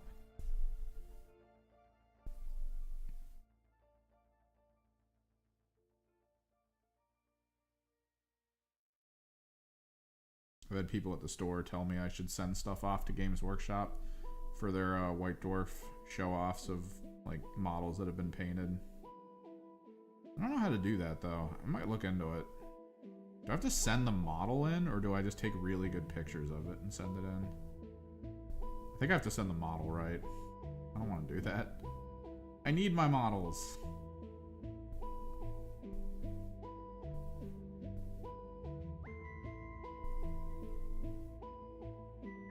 The last thing I would want to do is ship an Archon, or the Archeon in. Just have it break in shipping as it travels overseas.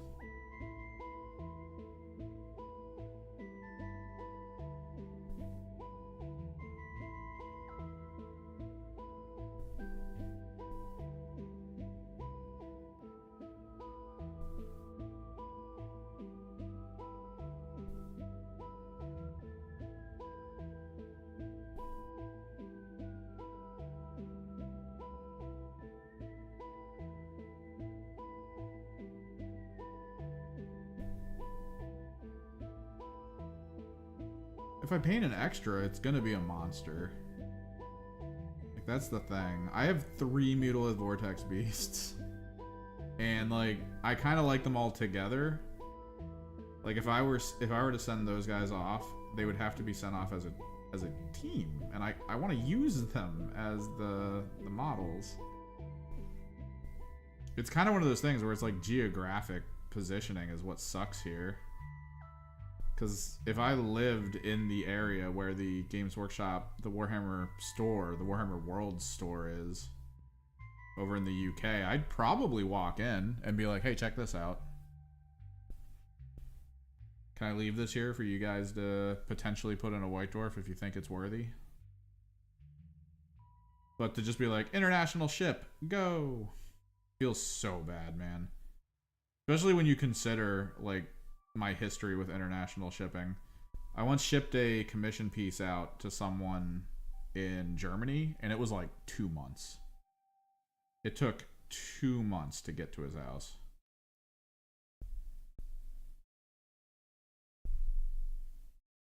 This was pre-COVID, I think. Like, that's crazy.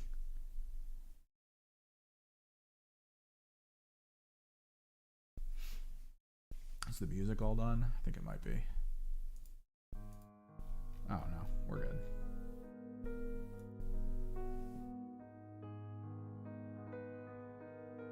I'm starting to upload these VODs a little bit after they go live. I wait till the HD stuff's done and then I usually schedule posts, so VODs will be going up now, I think, now that I'm doing thumbnails for them. I'm realizing that just kind of taking a picture of what I'm working on and being like, hey, this is what I'm working on. In my brain, it's like, people should be happy with that. No. I'm noticing that now that I've made thumbnails, I'm definitely getting more foot traffic, and that might just be a YouTube thing, because apparently YouTube looks for, like, custom thumbnails, and then puts it in front of people if there is one, more so than if someone's just like, here's a picture of what's going on.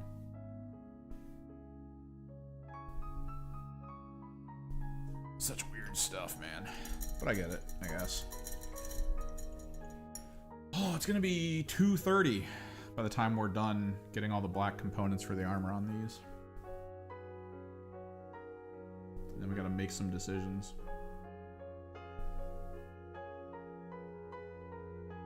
I do think I need to go pick up the paint. I don't know if I'm gonna be able to make it to the painting night Wednesday. I might try. But if I don't, I still need more Black Templar contrast. Because it's one of the best black contrasts if you want more than just black as the surface. The fact that it goes into like a mid-gray fairly easily is just so good. Friggin' Black Legion is just like, yeah, we're one color. I know it says contrast. That just means we're really fluidy. You're gonna get a semi-gloss black. Have fun with it. Whereas Black Templar is like, oh yeah, no, we got you. Some gray in some area, black in others. Yeah, we know. We know what you want. Perfect. Because now I can take out my Drachenshade and hit him with it to turn all the gray blue.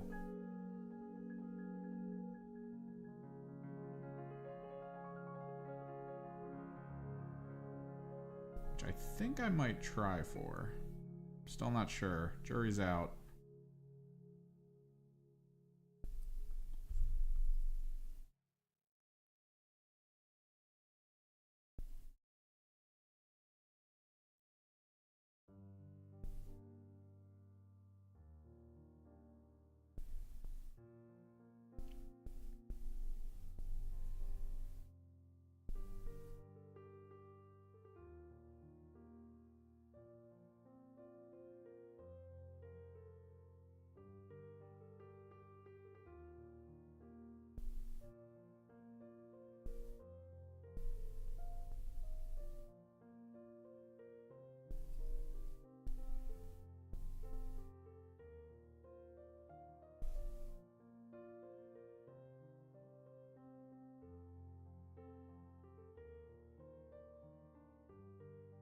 It's a hard one. I do think Shyish Purple is a good way to go, or to figure out how to purple edge is a good way to go. I just don't know how to get to it well.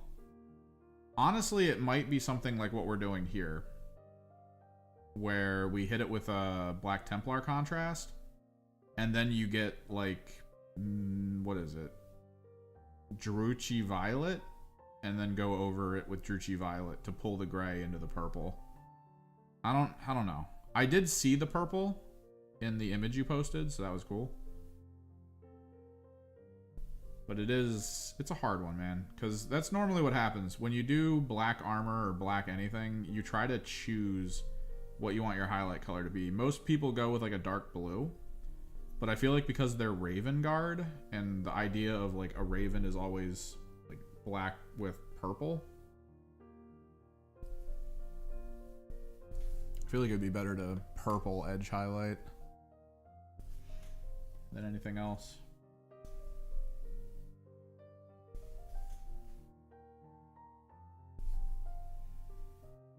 Come on. 2 more guys. We're so close.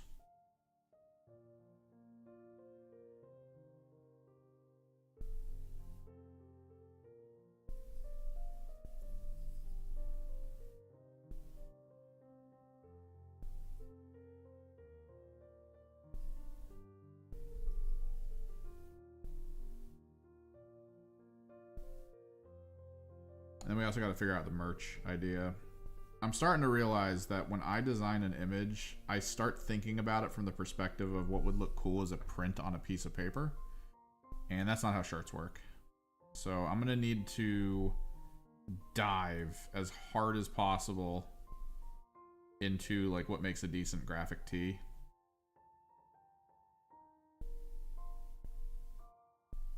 And go from there.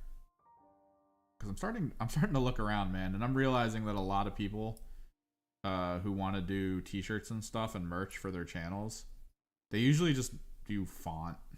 And I get that. Wraithbone's good. A lot of people talk about Wraithbone being really good. I just use Stynylrez White through my airbrush.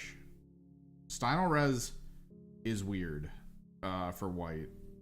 Usually it works. Sometimes I have to do more than one coat because it gets a little watery for some reason, and I don't fully understand why. But Wraithbone seems to be everyone's go-to for a light primer because it's an off-white primer, and the off-white nature of it makes any contrast you apply over top of it feel a little more natural. Because I think it's an off-white warm tone, which means everything gets kind of warm toned. That gets applied over top of it. It's nice. Good way to unify things. It's almost like adding a gradient map layer over an image. Just pulls it all together.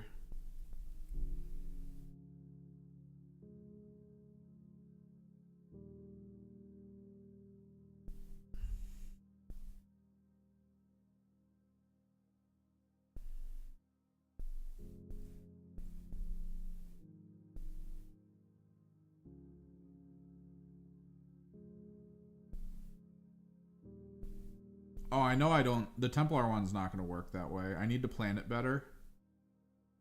It might involve simplifying the image down to just, like, white borders, but it is going to be about making the text matter.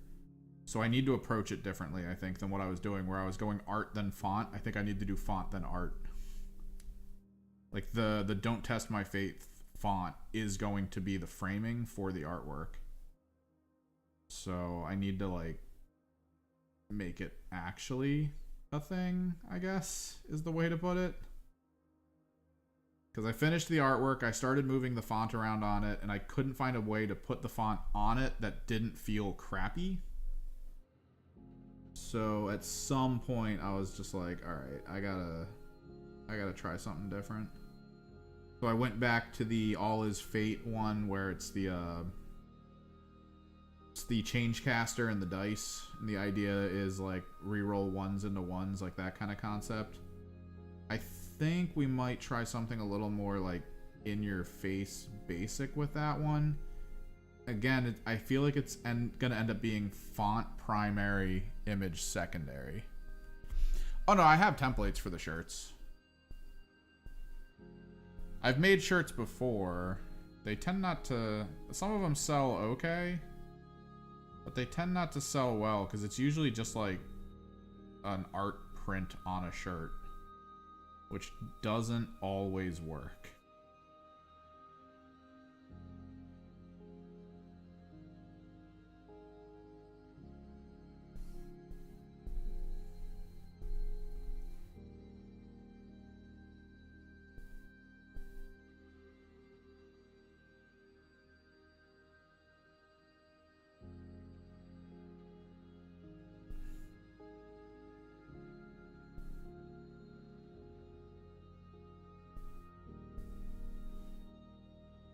So I'll have to check stuff out. But yeah, is anyone else going to be building Emperor's Children in here as they drop? Got any other Emp Children fans? I'm so happy, man. I should actually message my buddy and be like, yo, did you keep any of those Sisters of Battleheads?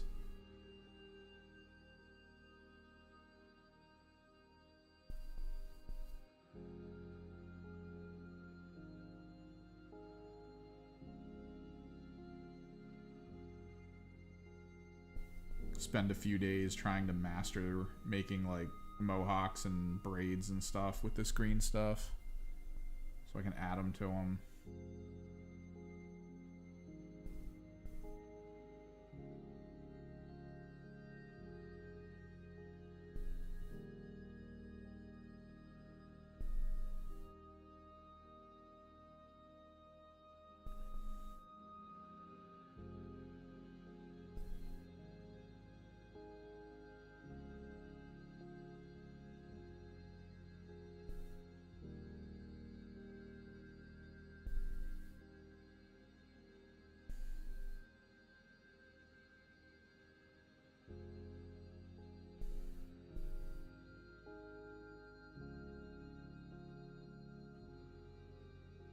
Noise Brutes would be great. But I don't think they would make Noise Brutes. Like, okay. I'm wondering why we haven't gotten a proper boxed Hellbrute in a while, right? I feel like Hellbrutes are supposed to be a major portion of Chaos Space Marines. They're probably one of the better World Eater tank types. Outside of course, the Lord of Skulls. But the fact that the Hellbrutes from World Eaters attack after being attacked, that's massive.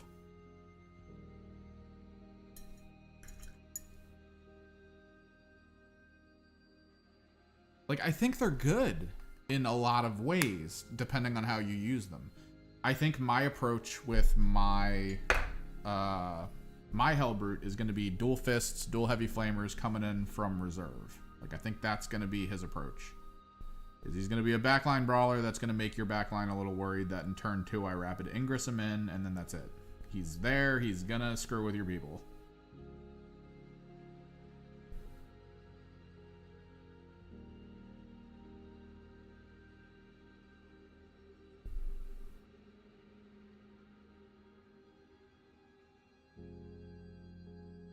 Because a double fist Hellbrute is actually really good. The reroll wounds, the fact that he's teched to kill knights, it's really good.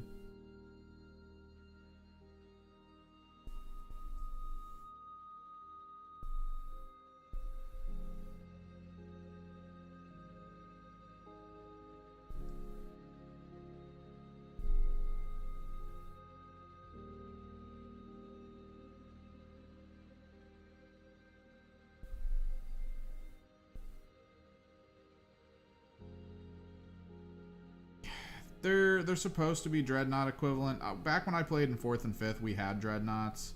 They're about the same thing, but honestly, 5th edition Chaos Dreadnoughts were the coolest Dreadnoughts ever because they were peak RNG for their strength. Yeah, no problem. I like to try to be at least a little cozy while also being talkative. I guess cozy would be a word for it. The only reason we're not listening to melodic death metal is I do not have the rights to any of it, and YouTube is all about making sure you've got the rights to the things you're listening to. So, ambient music it is.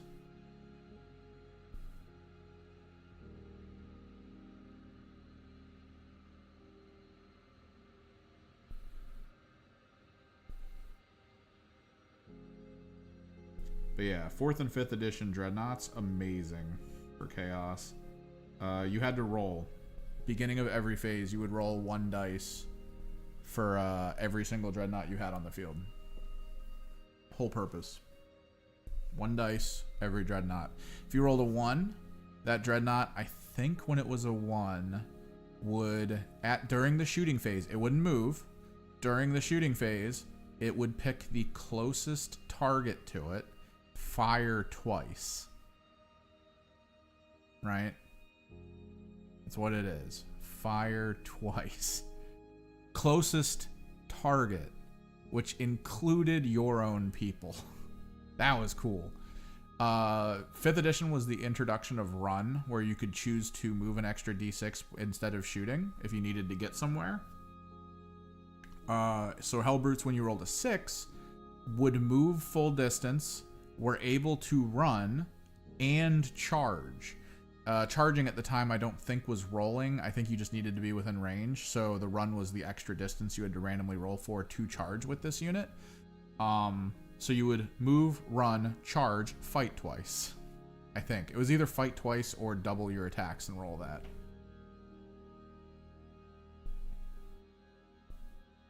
Those frickin' Dreadnoughts were so fun to play. Because a lot of it was about using terrain to your advantage. You had to try to put your Hellbrutes in positions where the only thing they could see was enemies. That way, if you ever rolled 1s, you were double shooting only into enemies. Which is great when you've got like plasma cannons and las cannons and stuff.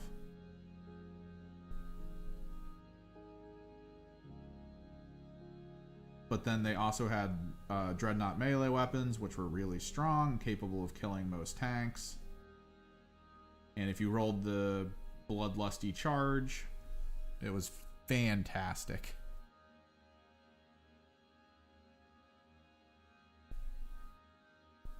And now new Hellbrutes just kind of suck. Like, they're not that great anymore. I do think that Games Workshop wants you to purchase Mauler Fiends and Forge Fiends more than anything else.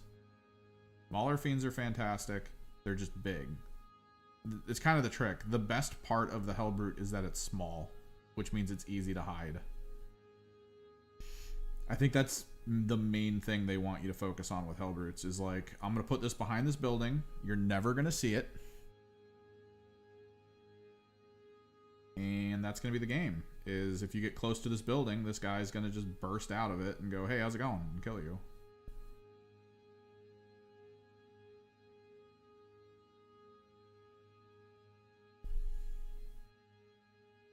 but in the current meta, my core issue with them is that they are only 6-inch movement, which means they have one of the worst ranges for threat range for melee. Because like 6-inch movement's just the slowest most things go. Like there's only a few things that move slower than that. Specifically Rubric Marines.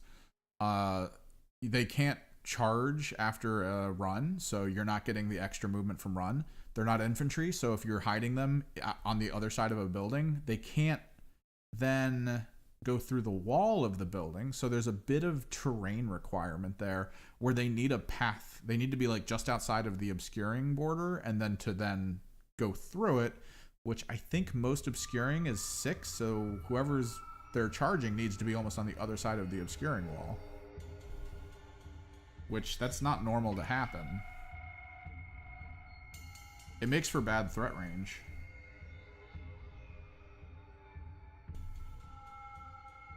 The guy that's on our team that's playing Death Guard is going to be using a Hellbrute, though. Death Guard Hellbrutes, I think, are good. I think they're at least like a tier 2 Hellbrute. What's up? Go for it.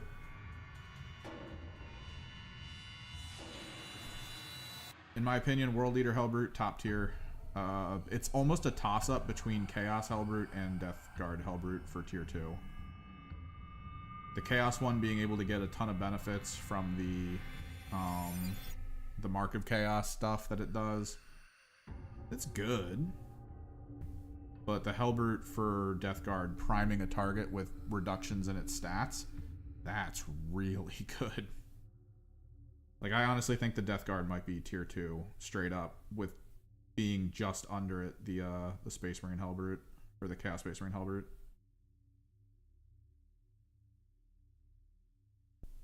And then, yeah.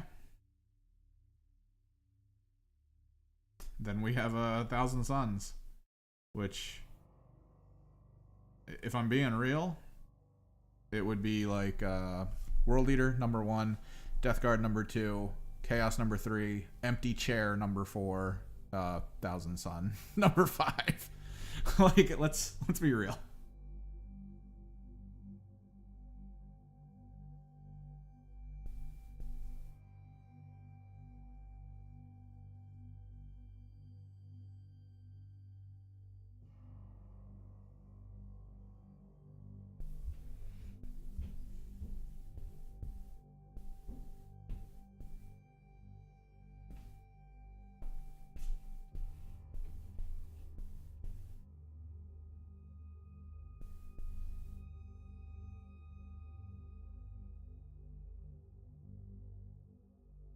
The whole refund 1 Cabal point for an ally within, I think it's 9. God, I hope it's 9. I keep thinking it's 9 because every time I think it's 6, I think no one would ever use it ever. I'm pretty sure it's 9 though. 1,000 Suns, Hellbrute. Yep, it's 9. 9 is okay at best for that aura. It needs to be 12.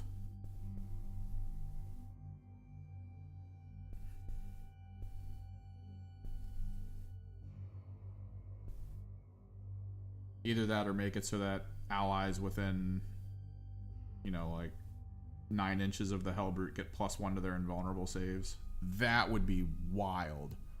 You would see Hellbrutes for days on frickin' Exalted Sorcerer teams. That's a 3+ invuln, sir.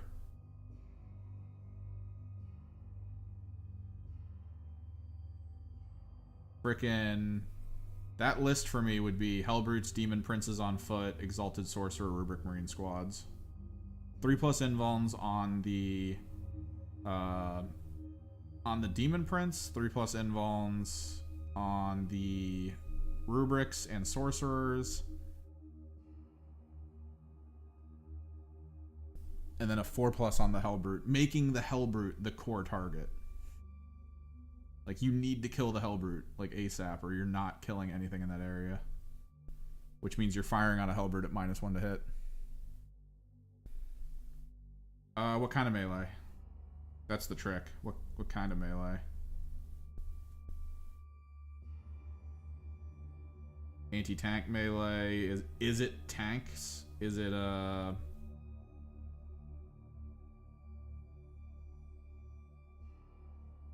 Is it stuff like that? Because honestly, I've been thinking about that. Whatever you can get that's extremely durable but has a very small base a lot of the time can be really good at just countering them. Because your whole purpose is to gunk up their tires just as much as their whole purpose is to gunk up yours. I mean, I know Black Templar are pretty much the pinnacle of let me just shred you with sheer numbers. Which Black Templar are quickly becoming one of the lead melee armies right now. World Eaters are pretty good, but Black Templar having 5+ leadership, oh my god. They're just in your face at all times. Halbrick getting fight on death. Infantry, I mean, you can just straight go anti-infantry. What are you playing? I need to know that. Because honestly, one of the best counters one of the people at our store has to a full infantry melee army, Venom Crawlers. Venom Crawler just pops out and friggin' wipes a squad pretty quickly, which then increases, I think, the damage or the attacks. It increases one of the things it does because it kills squads, and it's just an anti-infantry flamer at that point. It's such a good way to stop it. Alright. Black Templar done. I don't know if I want to drive out to this store in an hour. No reason to if the Black Templars together. We're going to be using flat Black Templar. Oh, dude, why don't you have flamers? Ooh. Oh, that's right. You're playing Lance, aren't you?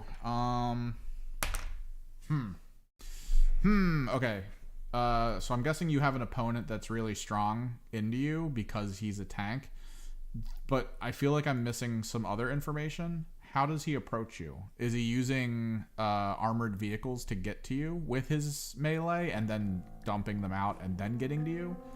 Or does he just have bricks of melee running at you, like an orc army or something? Because if it's an orc army, dude, you with a rhino filled with flamer units, just find the squad and kill it.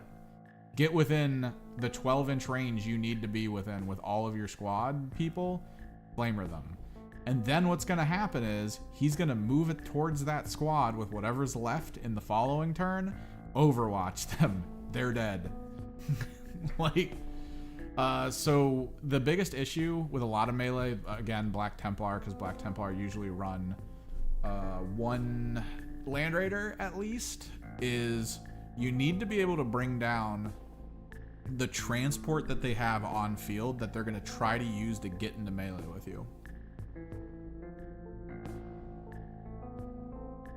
It's just a thing. They really want to get their people to you and then get you into melee. So if you can somehow shut that down, it's perfect. You can clear it.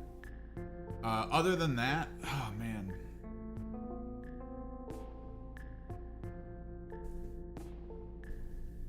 I was pretty sure Firelance had some good ploys. I just can't remember which ones really helped you in that situation. Space Marines. Alright, so what we're gonna do now is I think we're gonna try... No, let's keep filling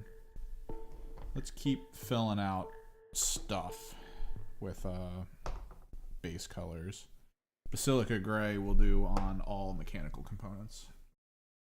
And I need to get Ghillie Dhu for the stuff on their back. We might just do the Ghillie Dhu part. Oh, that also means we need white because we need to do some corrective white. Not Black Templars. Salamanders. Firestorm. Who's Sag? Someone's Sag in our Discord. No Gellerpox infected models for... Oh, yeah. Armor of Contempt, of course. Immolation Protocols, of course. What was it? Burning Vengeance, I think. Your opponent's shooting phase just after enemy units resolve attacks. Where was your rapid... Oh, rapid embarkation. End of the fight phase. One Adeptus transport unit from your army. No models embark within it. And one Adeptus starts infantry units wholly within 6 inches of your transport. In which you can embark. You cannot target. Okay. So yeah, this is it. Do you not have the... I know you went Melta.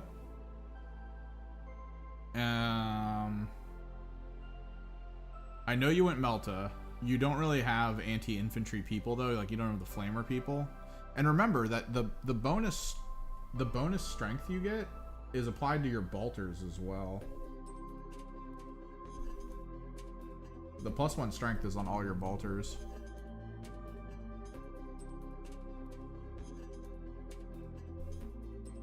And then what you're gonna do, this is why I think you need a roving squad of anti-infantry.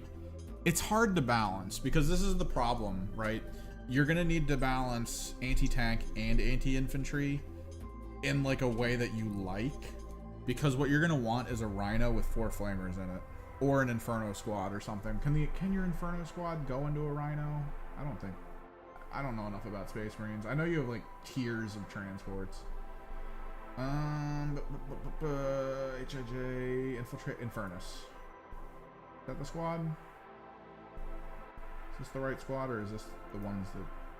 No, yeah, Infernus. Fire Blasters, which becomes Strength 6. Makes Force Battle Shocks. Take a squad of 5 of them or something. Can they go in a tank? These guys are Tacticus. I think that might be the problem. Let me take a look. Rhino.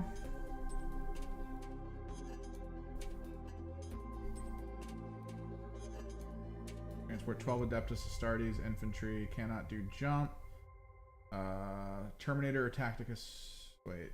Cannot transport jump pack Wolfen, Phobos, Gravis, Centurion, Terminator, or Tacticus models, excluding Tacticus characters that are attached to non-Tacticus units. So yeah, you can't put an Inferno squad in a Rhino. That kind of sucks. You said you had Infernus Marines, Blade Guard Vets. So yeah, you have the Infernus. What was the other one? Was the other one were the Eradicators? They're like kind of heavier armor. I don't think these are right. No, these aren't right. They look like they have heavier armor.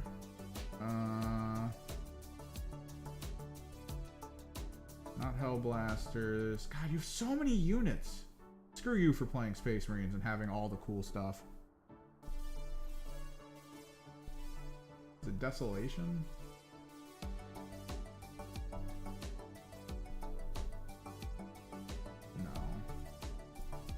They look almost like Terminators. They might be Terminators.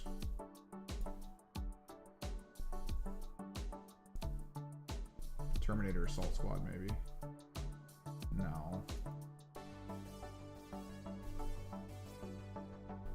I'm gonna have to go to the main website and look it up. But yeah, the problem is your Infernus Marines. Do you have a transport for your Infernus? I think you can still transport them, but you need, what, Repulsor? Or Impulsor or something?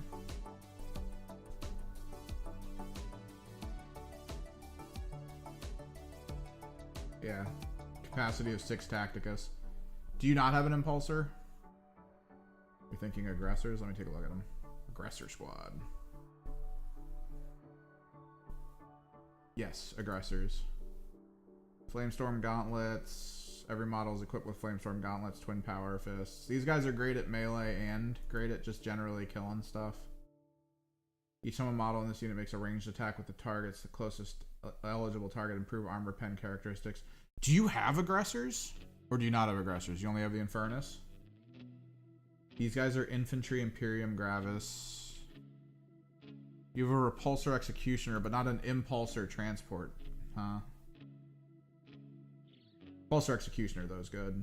It's good for your anti-tank, which is what you said you wanted to do. Oh, it does have transport capacity. Ooh, this is rough. It is rough to think about. I do feel like I want to spend more time on this because I always love cracking puzzles like these.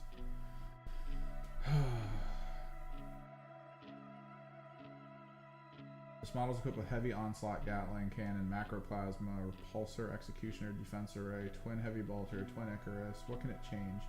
Macroplasma can go over to Heavy Laser. I guess you went Heavy Laser? Or did you stick with Macroplasma?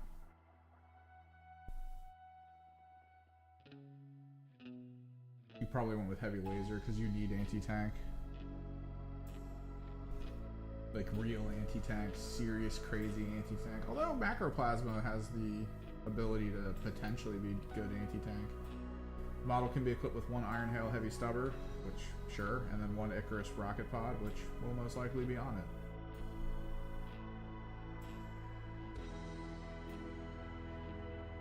I mean, you put the Infernus Marines in this thing, and then you get within 12 inches of your opponent, drop the fire out, hit them with flamethrowers, spend a command point at the end of it to pull them back into it, and then you just have a Repulsor Executioner, which is a fairly durable toughness 12 vehicle sitting there. Hopefully the opponent can't easily kill it at that point if they're mostly melee, and that should soften the squad up enough that it could technically crush it. Even if they get into melee with your tank, you can still shoot, you can still disembark on the other side and attack, like, I think. I'd have to look up transport rules again. I think you can disembark when the tank's in melee. How do aggressor squads work? Can they just not be in anything? Because they're Gravis, which means 6 Adeptus Astartes infantry, each Jump Pack Wolf and Gravis model can take up to 2. So you can put your Gravises in this. Or your aggressors in this. It is a struggle. Either way, your Repulsor Executioner is a mobile tank. Like, you need to keep moving it around and getting it into good positions and utilizing it with the squad inside to hop out, burn something, hop back in.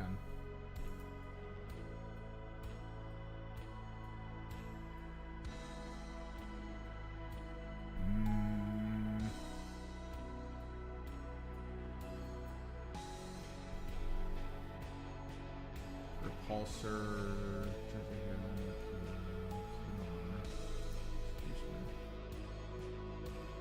Oh, Jesus. You need impulsors. That might be a purchase you need to look into. You 100% need impulsors with this team. It's seriously, it's 80 points for an impulsor, and your tank is 220 points. If you're gonna run, do you have aggressors? I mean, you have the Infernus and Blade Guard Vet, is what you said you had. Blade Guard Vet, I think if you have a Rhino, right, that's fine, maybe, unless they're Tacticus. Blade Guard Vet. They're Tacticus. You need impulsors. Impulsors are 80 points. I think impulsors are hard to find, though.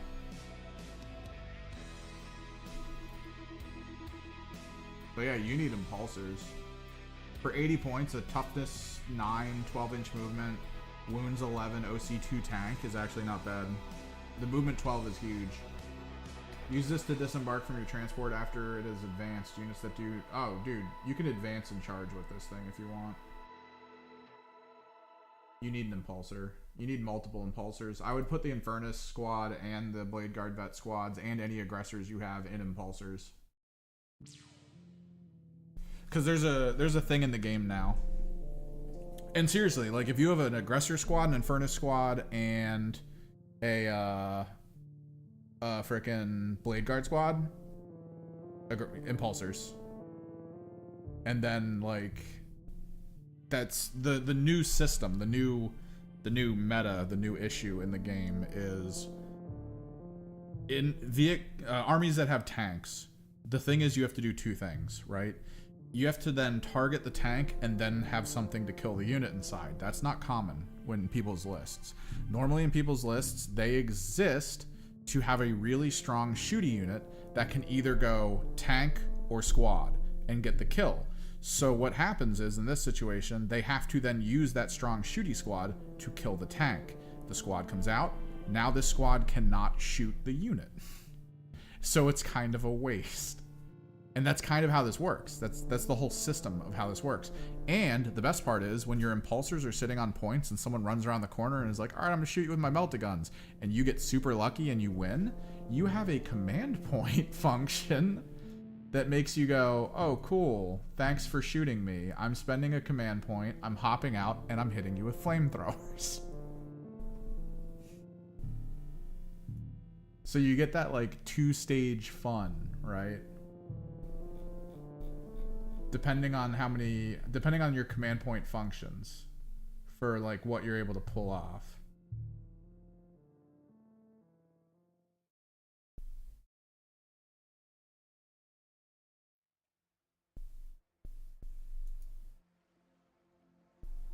Because Burning Vengeance is much stronger than Overwatch, if you think about it. Because it's, depending on what you have in that, I mean, it wouldn't really matter if you're mostly flamethrowers anyway, but it wouldn't really matter. So you just hop out and use Flamer and just kill the guy. It's like, hey, how's it going? Burn, dead. Thanks for shooting my tank. I'm hitting you with all my flamers. And if it's your aggressor squad that's now out of the vehicle, that squad that shot at that vehicle has already wasted all of its follow-up shooting. So you can be standing in front of a squad filled with bolt guns. They can't shoot you. They've already shot.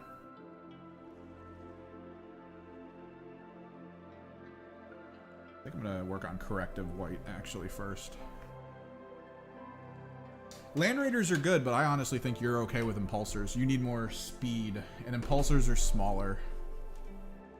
I think the main issue impulsors have is that they fly, so if you ever go up against anti-fly, although I think I looked at it and they don't actually fly. Yeah, no, they're not really a flying vehicle, so you're fine still. And they have firing deck 6. That is insane that they have firing deck 6. Because you can put that's so good. You need impulsors, man.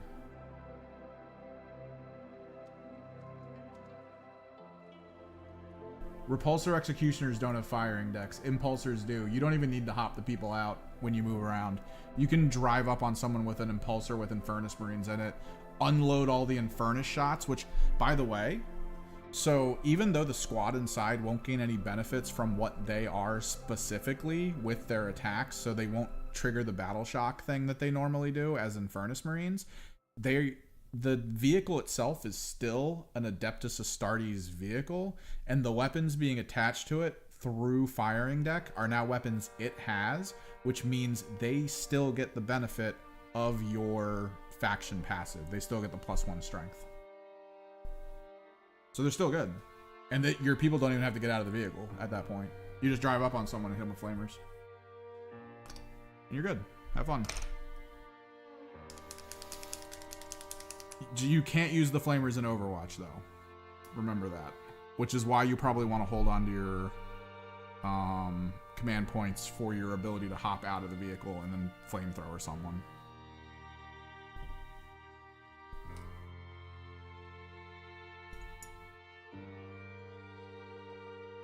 Or you can just spend the command point if you think it's fine on the Overwatch and try and hit them with just the vehicle stuff, which, Firestorm grenade launcher, not the best. There's not a lot of good stuff you want to really use on there. It does come with anti-fly as a weapon, though. The Ballistica missile array, that's actually not bad. Anti-fly, D3 attacks, 48 inches, 3 up, 8 -1, 2. That's actually pretty good. Because you got to remember that some of the best tanks in the game right now all fly. The Custodes friggin' God Laser tank, it does fly.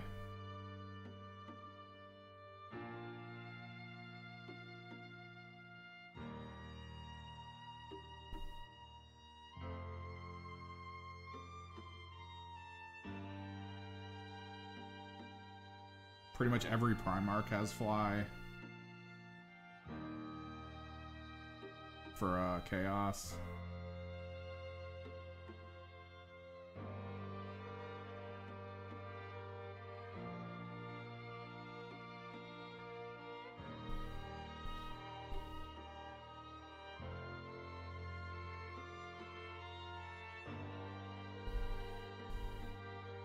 So you just have a ton of these things flying around with their Bellicatus missile arrays. And you're just unloading on people, and then everyone inside just flamethrowers nearby enemies from the firing deck. You're good, man. That's how you deal with melee, because now the melee has to crack open your vehicle, and then a squad filled with people with flamethrowers hops out, and usually emergency disembarkation or something. And then you have a turn of just shooting, where you can just fire on them. You're highly mobile. I think this covers a lot of your bases. You got to get some impulsors. Because again, 80 points. The one repulsor destructor you have, or repulsor executioner, is the value of what? 160. So 80. 160 and then 200. Yeah, it's a little. One of your repulsor destructor is 3 impulsors. And a little extra. It's good. Laser Desecrator is fine. But I think you'll tactically get more of an advantage out of 3 impulsors.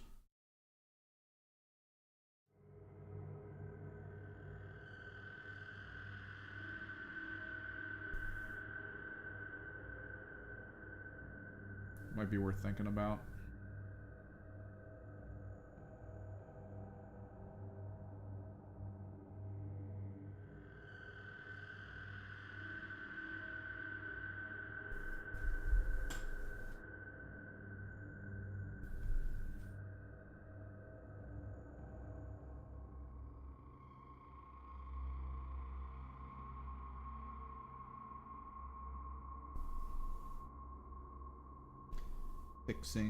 Fixing.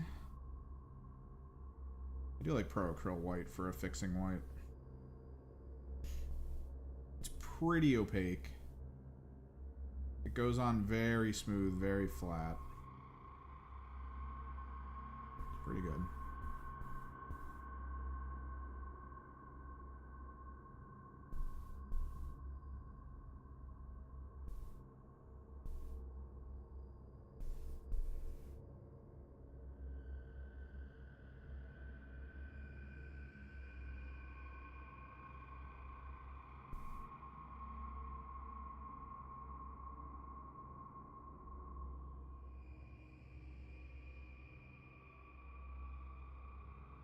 Yeah, a lot of people are discovering that transports are actually huge right now. Just because of that whole multi-stage thing. General tip we have for Gellerpox being run by a newbie.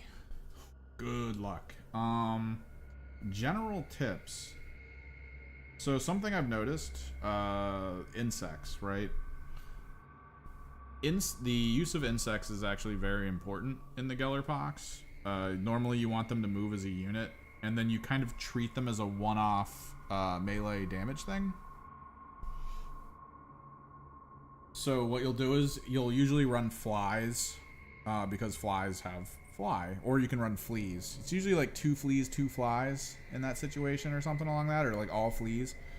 But you basically, move them as a unit, keep them in conceal, and then when an opponent gets within range where they can charge and do damage, you're basically just start sending them in to try to chip away at someone a little bit. And that's kind of what they do. Or if you're fighting low AP units, what you can do is send them into melee and don't fight. Because what'll happen is, if let's say they're Vet Guard, this guy will kill a bug. That's not a problem. But this guy has to choose. He's going to be like, alright, I have to spend an AP on killing this bug, and then I can spend an AP to move, but I can't capture a point if it costs AP. I can't do a mission action. I can't do my own personal action, stuff like that. Or he can be like, I need to retreat to get to a better position. I can't risk, not having a good melee round, which then costs 2 action points. But I feel like most people, when they utilize Gellerpox bugs, is that they just send them in and fight. Like, that's what they do. The map, you need to make absolutely certain what on the map is heavy terrain, because you cannot hide your big guys behind the light terrain. Remember that. There was a match that I watched. It was Orion, who is one of the top Gellerpox players. He completely forgot that you can't hide a Gellerpox Hulk behind light terrain, so he tried. Like, he put one of his Hulks behind Light Train in a forward position. And then his opponent went, I'm pretty sure you can't do that. And he went, oh no. And then almost lost. I think he actually did lose his one Hulk in like an opening turn. So you have to be very aware of how the terrain is and how it works. And yeah, one of the big things is to kind of save up your command points a little and do one very massive explosive round, usually with the Lumberghast. Spend the point to give the unit the ability to pass through enemy and ally bases as though it has fly. Rush through an area, get into melee, and just go ham. I believe they have a command point function. Let me look it up. There's that, and then I think there's fight again. You want to try to put them into base to base with 2 people. You do not care about the benefit of the +1 to weapon skill that the enemy gets. I think the main thing is you want to try to get +1 to your weapon skill. Yeah, because you're 4+. If you can get +1, 3+ for that damage from the Lumberghast, 6-7 across 4 attacks. Oh my god, it's so good. And if you end your charge into 2 people, both those people take D3 mortal wounds for the 1 action point. Oh, that's dead guardsmen all around, baby. But you basically, you fight one, and then you pick another to fight. Usually. Like, try to put yourself in as many enemies as possible. Because even past that, you're kind of putting yourself in a position to be locked in combat. That's one of probably the biggest things about the Gellerpox. Know when to kill everything, and know when to be like, you know what, I'm okay with you having one guy next to me.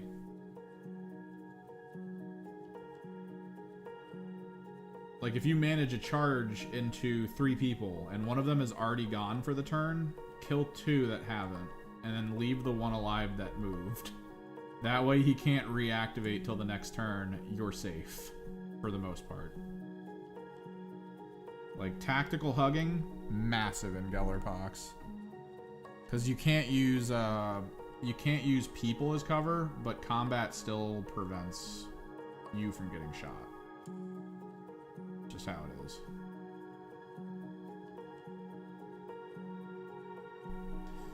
And yeah, glitchlings do the work, and that's about it. Because glitchlings used to actually be really good to throw on the front line and use that really big aura they had, but the aura got massively nerfed, and now their only purpose is to pretty much just be on a point, do stuff, I think they're okay to do stuff. It's either them or the other ones.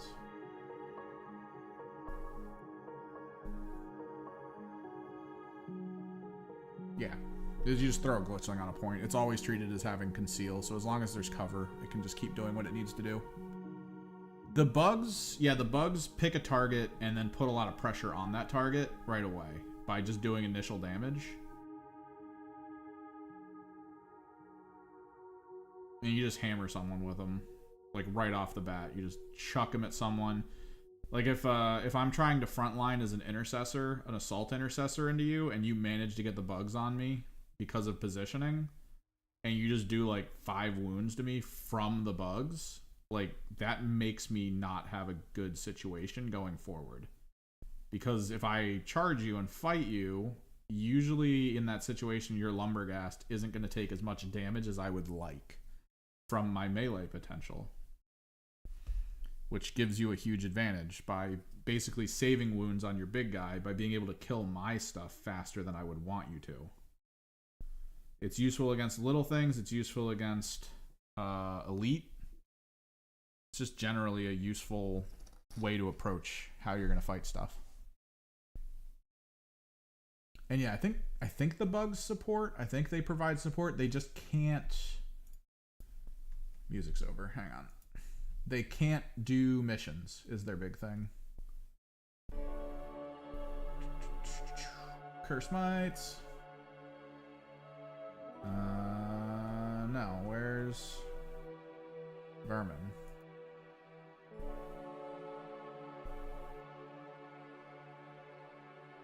Operative cannot control objectives. All other operatives can perform the fallback action for one less action point. This operative can only perform universal actions. Yeah. So you can send this in. If somebody moves up and gets into position that both your Hulk and a bug can get to, you could send your bug in. And if you know you need to get the kill, you just send the bug in, don't fight it, then send your Hulk in. Like, if it works. If it's a working system. It's one of those situations of just, like, needing to know. Like, okay, enemy unit. I already have a bug on it. Right? And then maybe there's, like, another enemy unit that's within, you know, your charge range. And then you send the Lumberghast in. Using his thing, he gets the D3 mortals on both. And then you decide to fight the guy with the bug on it because this means this person's supported for the fight, whereas this guy wouldn't be because the bug's over here. And then you'll get 3+ into this guy instead of 4. It works. And then that's at least a good reason to have the bug, because then the bug's in the open. You don't care about the bug. The bug's now in the open because that guy died. You're still in combat here, keeping you safe. And then the bug itself is in the open, and then, you know, a nearby guy can just shoot it and be like, ah, I got your bug. And you're like, I don't care. You don't get any benefit for killing the bug. The bug's a piece of equipment. It doesn't really count towards stuff. I think they changed that, though. This operative cannot be equipped from equipment, is not added to your roster. Narrative play, doesn't get experience, take casualties. Operative can only... Oh, they might have changed it. Now it might count. Oh no, this operative cannot control objective markers or tokens and cannot score you or your opponent victory points. It is ignored for the purpose. Example, when determining a condition for attack op. Killing that doesn't do anything. If somebody has attack op of kill X amount of things in a turn or something, or, you know, get a benefit for killing more than the enemy, bugs don't count. The bugs are actually a waste of an action point for people who are trying to, you know, beat you in points. So as long as the bug's out there, you just don't care. Yeah, it looks like, from what I can tell with the Darktide board game announcement, it looks like they have too many Underworlds, like old Underworlds boards. It actually looks like an Underworlds board, like one of the older ones. I'll need to look it up.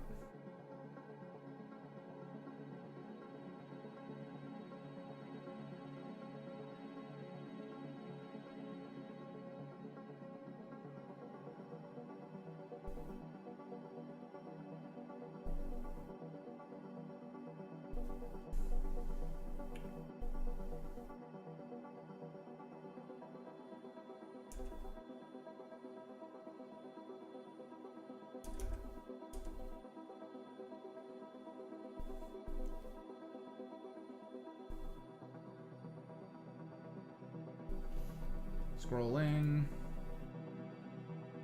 I mean, the boards have that yellow thing on them, so maybe they are a little unique. The models are very basic, though. That's a Kasrkin, like a regular Kasrkin. The flamethrower wielder is the Black Fortress flamethrower, which I have over here.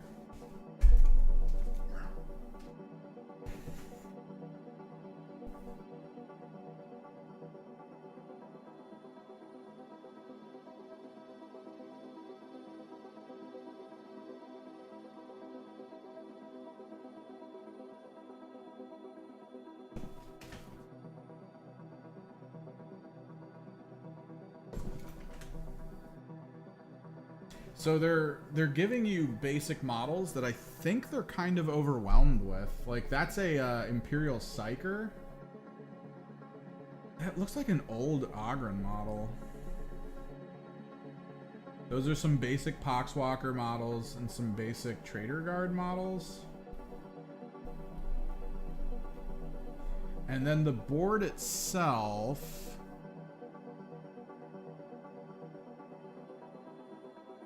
It just looks like... I guess it's a reduced and sized Underworlds board. Underworlds boards, I think, are supposed to be slightly bigger. 4, 5, 6, 7. 7 across long ways.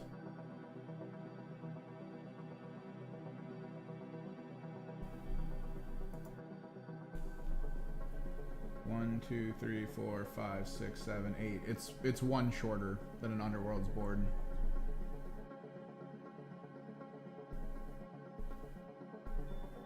And it's co-op, which could be cool. I think it's co-op. I don't know if it's PvP.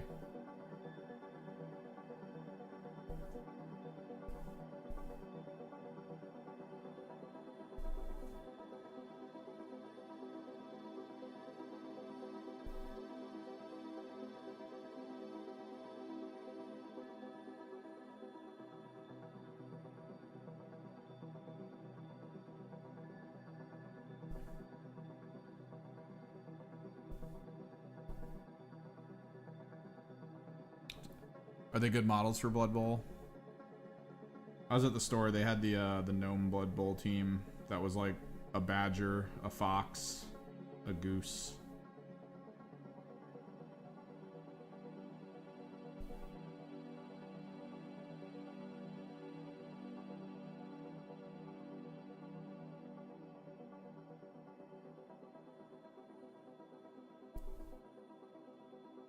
I keep thinking of trying out Blood Bowl, but we have too much to do, man. Emperor's Children coming. Local Underworlds League starting to take off.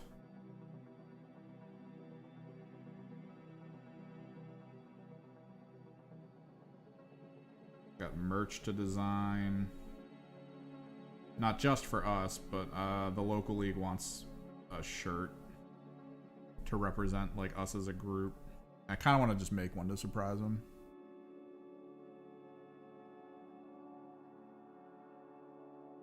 I mean, it'll be Slaanesh. It won't be Emp Children. Doesn't Slaanesh have a Blood Bowl team?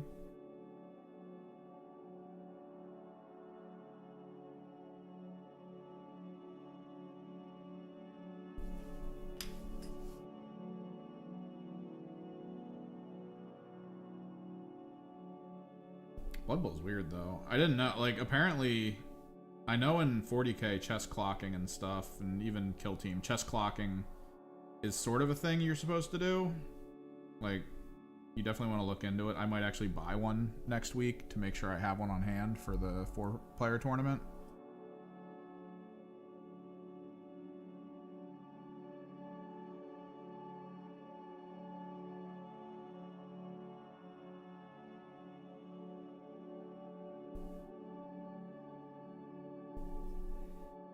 But then, like, Blood Bowl is straight up just like you need to be on a clock for match play, which is so weird to me.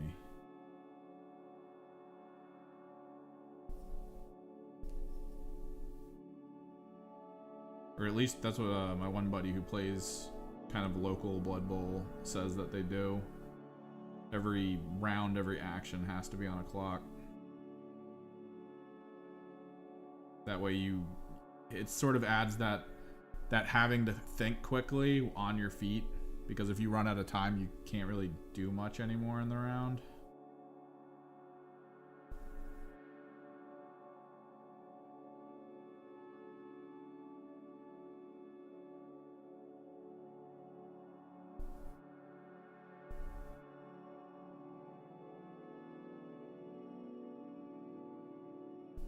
Well, there's no Slaanesh Blood Bowl team? Yeah, I don't know. I probably won't get the Darktide board game. I'm fine. We have so many teams to make for Underworlds that it's baffling. We got so much work to do. I almost bought the Loon Court today. The one local store near me had the Loon Court and they didn't have the Morghast, so I was like, well, I can't get Morghasts. Maybe I just buy the Loon Court. I had to stop myself.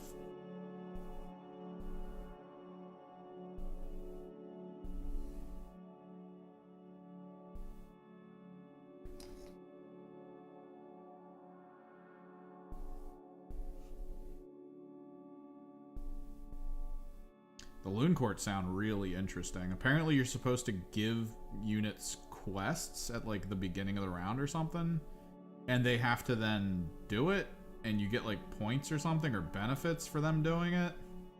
So there's just this level of like give quest and then trigger something.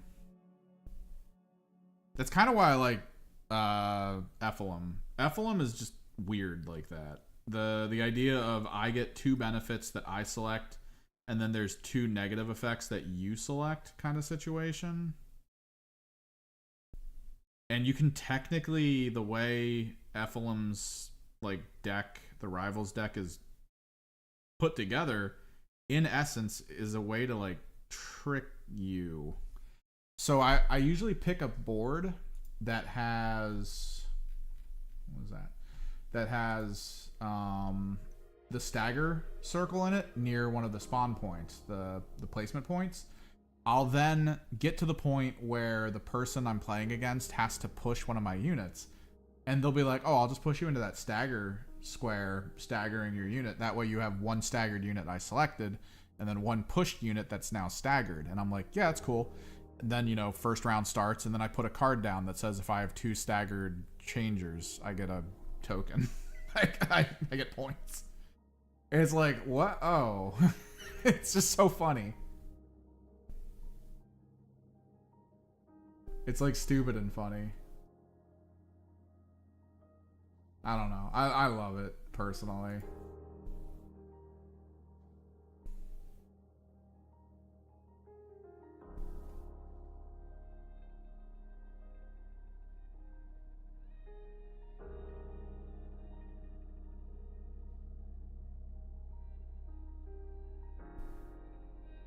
There's 3 more spells. Previous action. Rampant spellcasting. Score this at the end of phase.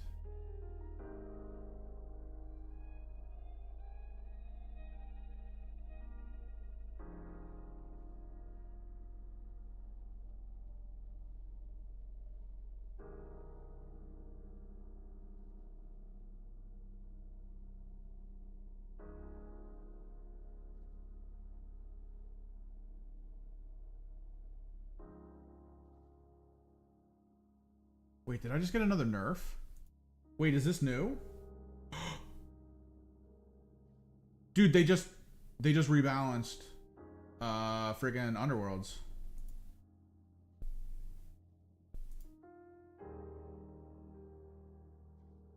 No way. I was like, wait, I don't remember any of these changes. And then I realized Flamespooler and everyone is black instead of magenta, which means those are old, whereas I'm pretty sure they were new when I last saw them. I just got a ton of changes again. My objectives, I think, got worse. Score this immediately after the second or subsequent spell cast by the same friendly fighter in the same phase. Score this immediately after the second or subsequent? The second or subsequent spell. I guess they added subsequent. That way if you accidentally miss it and then cast a 3rd spell, you're good. 2 or more surviving friendly changers have 1 or more upgrades. I know that. I think they added something to it to make it so that 2 or more enemy fighters each have 2 more wound counters and or out of action. They made that easier.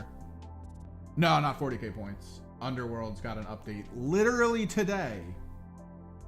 Rampant spellcasting is a new one for me. Score in the end phase if the warband casts 3 or more spells in the preceding action phase. That was something that I did, but there's an and as well. You have no power cards in your hand and 3 or more gambits in your power discard pile. So that they made worse. Because it's super easy for you to cast 3 spells in a round since all of your units or most of your units have spell attacks. So yeah, you're casting spells. But now they make it so that you also need no power cards. So I got a slight nerf. Hang on, I'm gonna post this on my local Discord.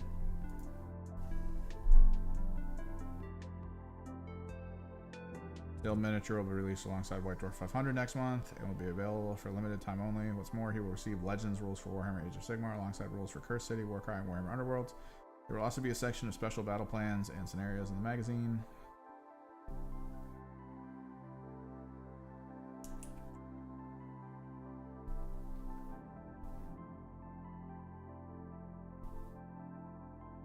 Isn't that an actual Chaos Cultist? Warhammer community looks like they're making Dark Tide.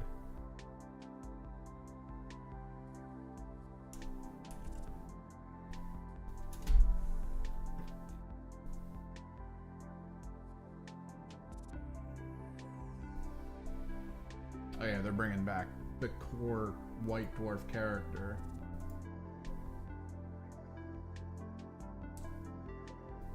Copy.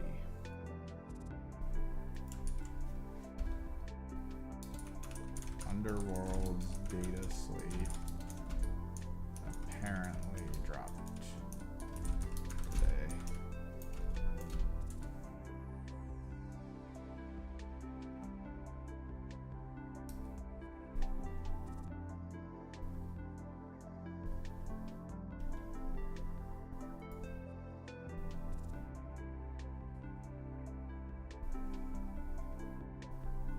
Oh, more designer commentary as well. And relic format update? Oh, we play Rivals.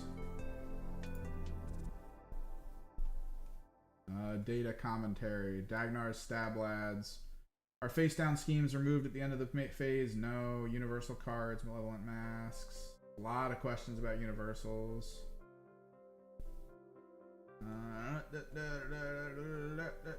No, whoa, dude, this QA is like a million pages too long. Warbands, deck building. A Universal Rivals deck from Gnarlwood, Weird Hollow, Deathforge, and Wintermoth Sessions. A Rivals deck season can be found on the box. Wait.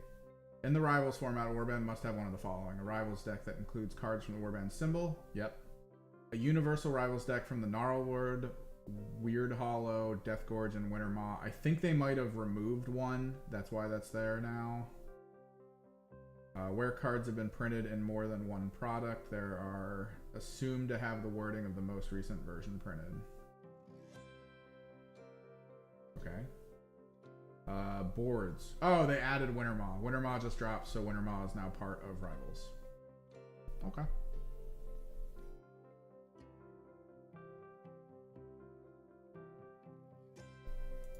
Anything else? 40k kill team.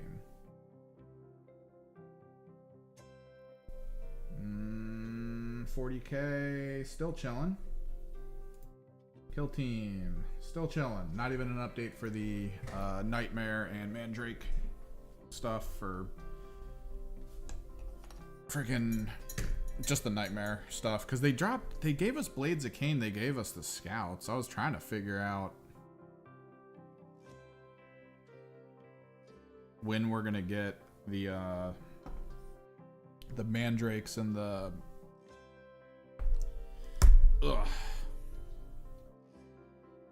claws, man. Like,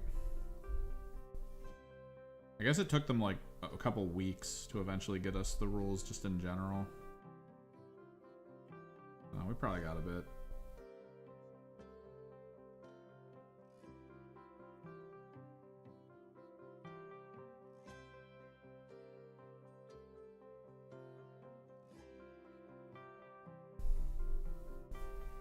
It's cool though. Did not expect to see the Underworld's data slate when I went to go double check something.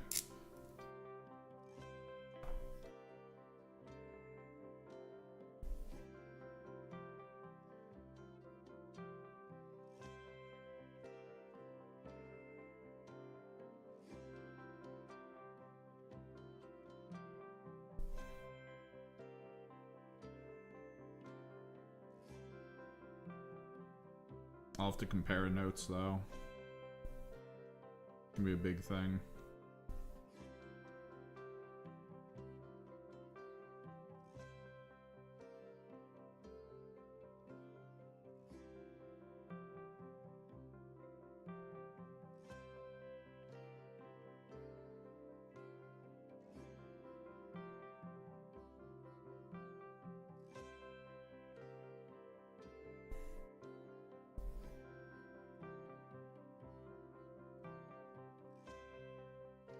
Try to get the voiceover done for the video coming up, hopefully next week. Get that done today so we can get started on it.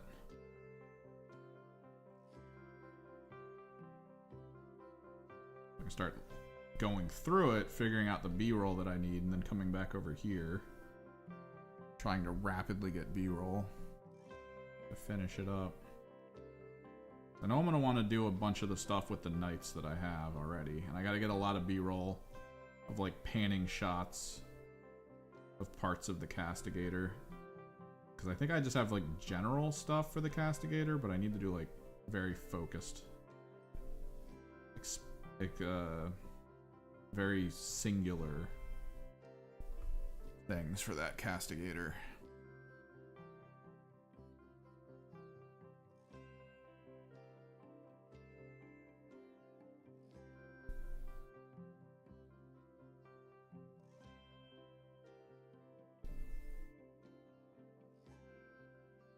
I'm thinking,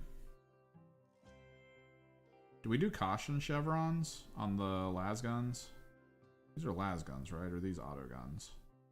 Either way, I'm thinking caution chevrons. Caution chevrons are cool.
Well, that's probably what it is. If they added Wintermaw to the format update, that means they added the cards for the format update too.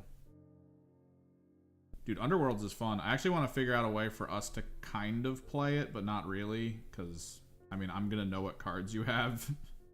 So we're gonna play like kind of a best course of action game, right? Because I'm gonna have my second camera over here eventually, and this thing I have hooked up allows for both cameras to run at the same time.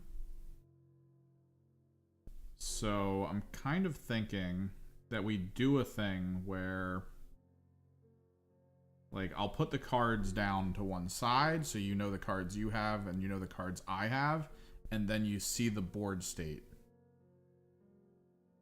All right, animated. And we kind of like as a unit come up with like best case scenarios and actions to take, kind of knowing it, because like the seeing the cards plays into, I guess, knowing your opponent's deck. Like, if I feel like the main thing that made me do okay at that tournament, no one knew how Nephilim played but me and like one other person who I didn't actually go against. No one knew how Nephilims worked. I tried to explain it to them the best I could about the whole objectives thing, and I have a ton of missions that require like weird stuff to have occurred that commonly occurs, so like there's really not much you can do to stop it. And they were like, oh, okay, that's fine. But even knowing, like, hey man, you can try to prevent me from scoring points here, but I'm probably just gonna score the points. Like, there were still moments where I feel like if they really knew my deck, they'd be like, all right, I need to avoid staggering more than one of his creatures. I need to attempt to make sure that if he puts an upgrade on one of his creatures, I need to somehow get it to be removed.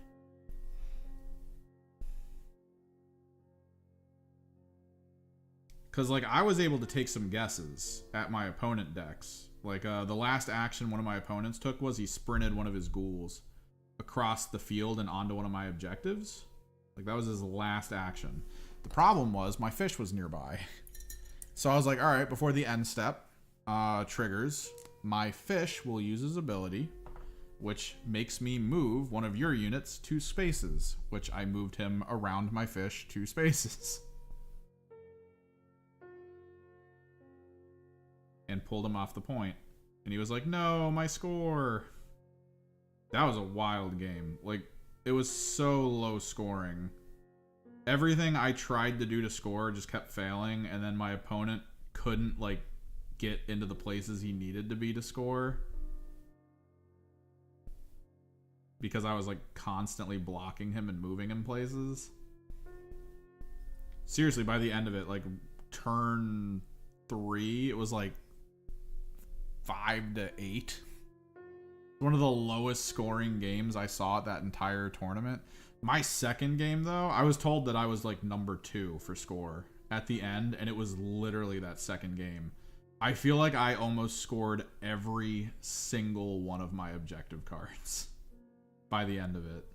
Almost every objective card I drew, I was like, oh, I gotta do this. And I look down and I'm like, oh, I can easily do that. And I do it in, like, the turn. The next activation, I'm just like, and done. Surge, over, draw. Oh, I can do this next turn. That's perfectly fine.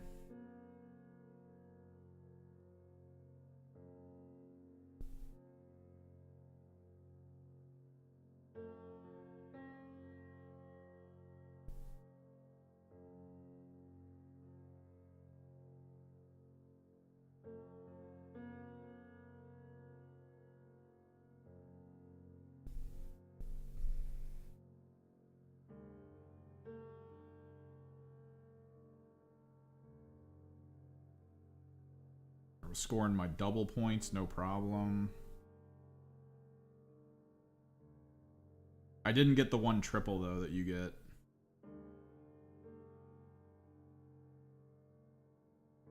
The freaking triple points that Ephelum has access to. It is so ridiculous.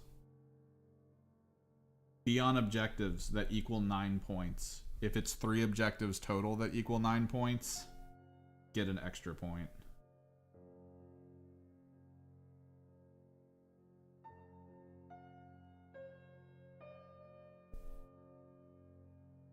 It's a baseline 2. Such a good friggin' ability. And considering you have a card in your deck that lets you swap points, like the features. Oh my god. My opponent popped on the 5 on his back end of his field. He was like, oh, this is great. And then I moved the 5 to my side and put him on a 1. He was like, no.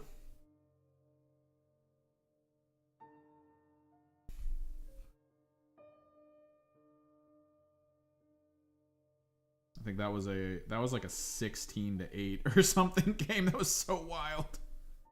16-5 or something.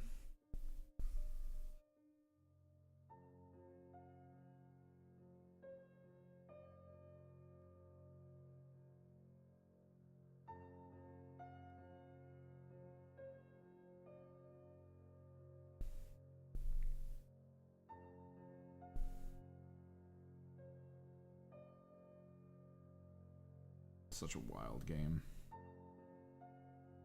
I love it.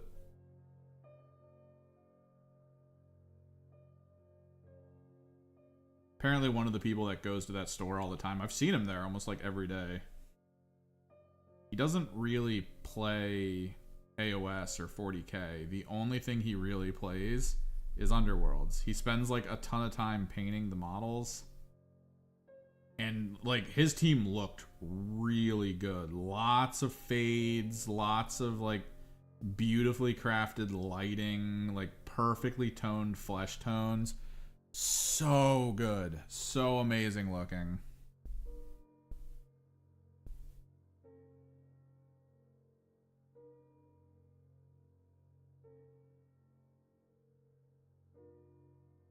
And yeah, like no one played Underworlds for the longest time at that store.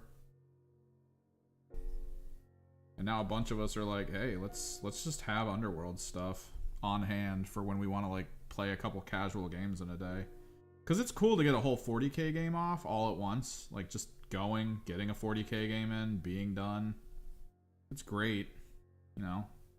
You get that unwind session afterwards of just talking about everything that happened, the things that could have gone better depending on dice roll. Like the overall strategies you were trying to employ to like win. Oh, it's 3:05. We're gonna have to get ready to head out in a second. I gotta get moving, chat. We'll finish this guy and then we'll get moving. But yeah, Underworlds. In the same time that you could play a single game of 40k, you could play like 4 games of Underworlds. No problem. So I could actually just show up to the store with a box of Underworlds filled with all different characters, have all their card decks off to the side.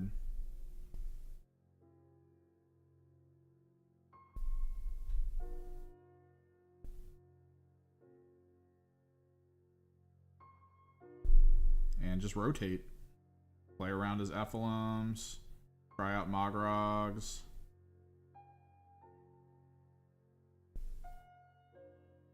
Swap over to the Damatas.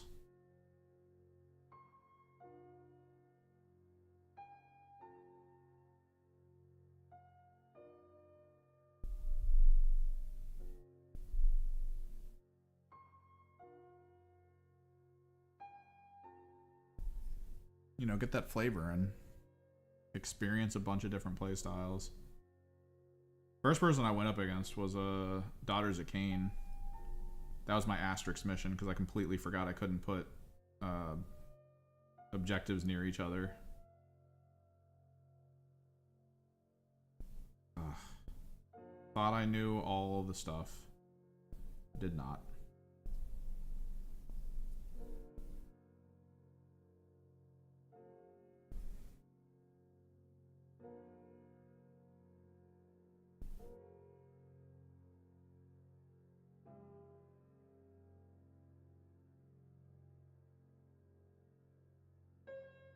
Maybe I'll go get more paint.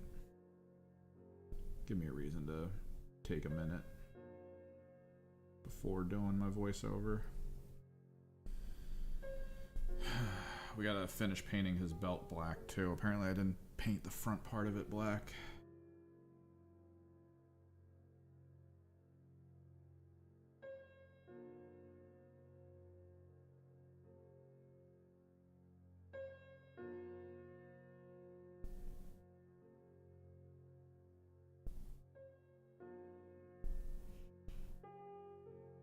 So Correctionary white, and then we'll do Basilica gray to prepare for the metallic areas.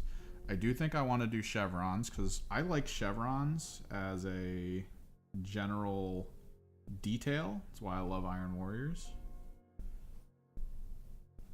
Why my kill team is Iron Warriors. For Legionary. Chevrons are cool looking. Fax. No printer.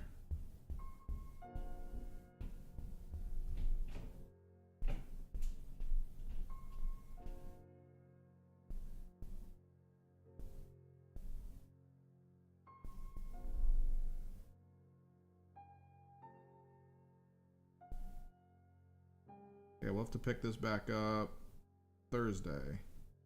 I will debate going to a paint night on Wednesday. I feel like. But I need more Black Templar contrast. So I think I'll actually just head back out and grab it.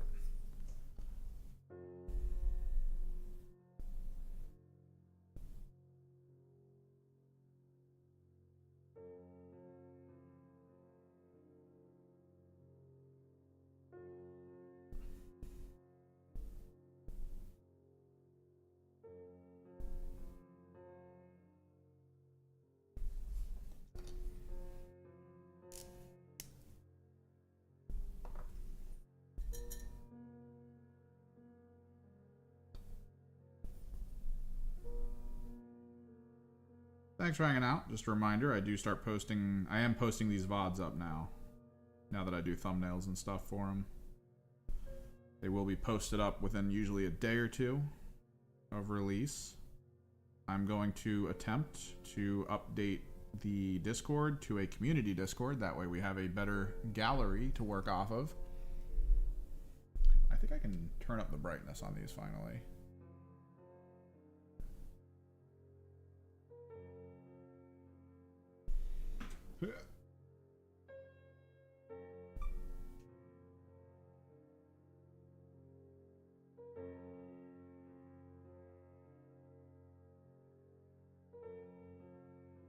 Why is he so blurry?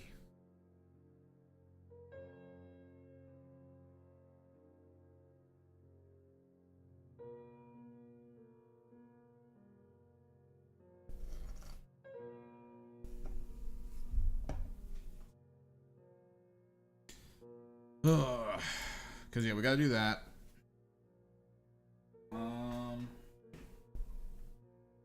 Did I already pull the Gilly-Doo out? That's Chartreuse. Where's Gilly-Doo?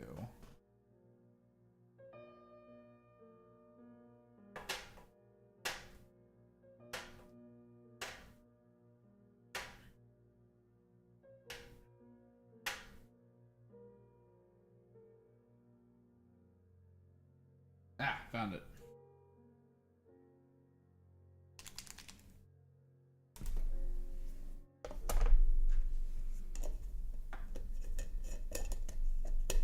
Oh no, I need this open for a second.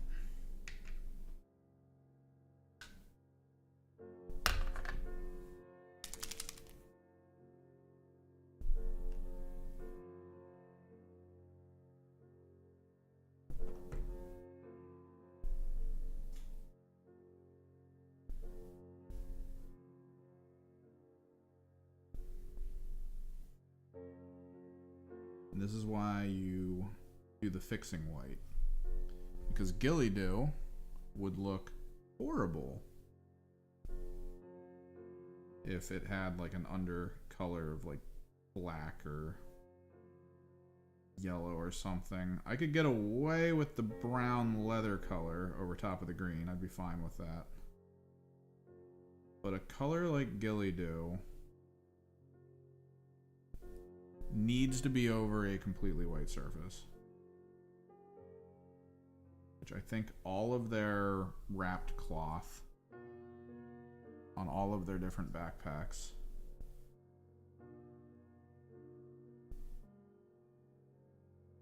I think we'll do it as Gilly-Doo, which looks really good.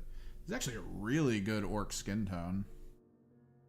Because it looks like it's almost yellow in some of the bigger broken areas. Which, I mean, that's the way people paint orcs now. You're supposed to apply like a nice yellow undercolor and then you tone it up with like greens. That way the yellow is always the main highlight. This almost looks yellow on its own. With like green edge work. Nice. It's a nice.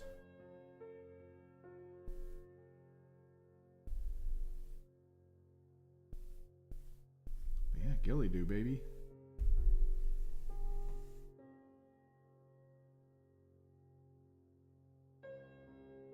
Sweet. Hopefully I see you guys Thursday. Don't forget, Discord. I'll be updating it potentially sometime this week. And that's also where I announce when I'm going live. We do have a ton of projects to do going forward outside of video editing and all that stuff. We've got more demons to paint, of course. But I think the next big thing I want to focus on is this guy. The mini of the month that they gave us.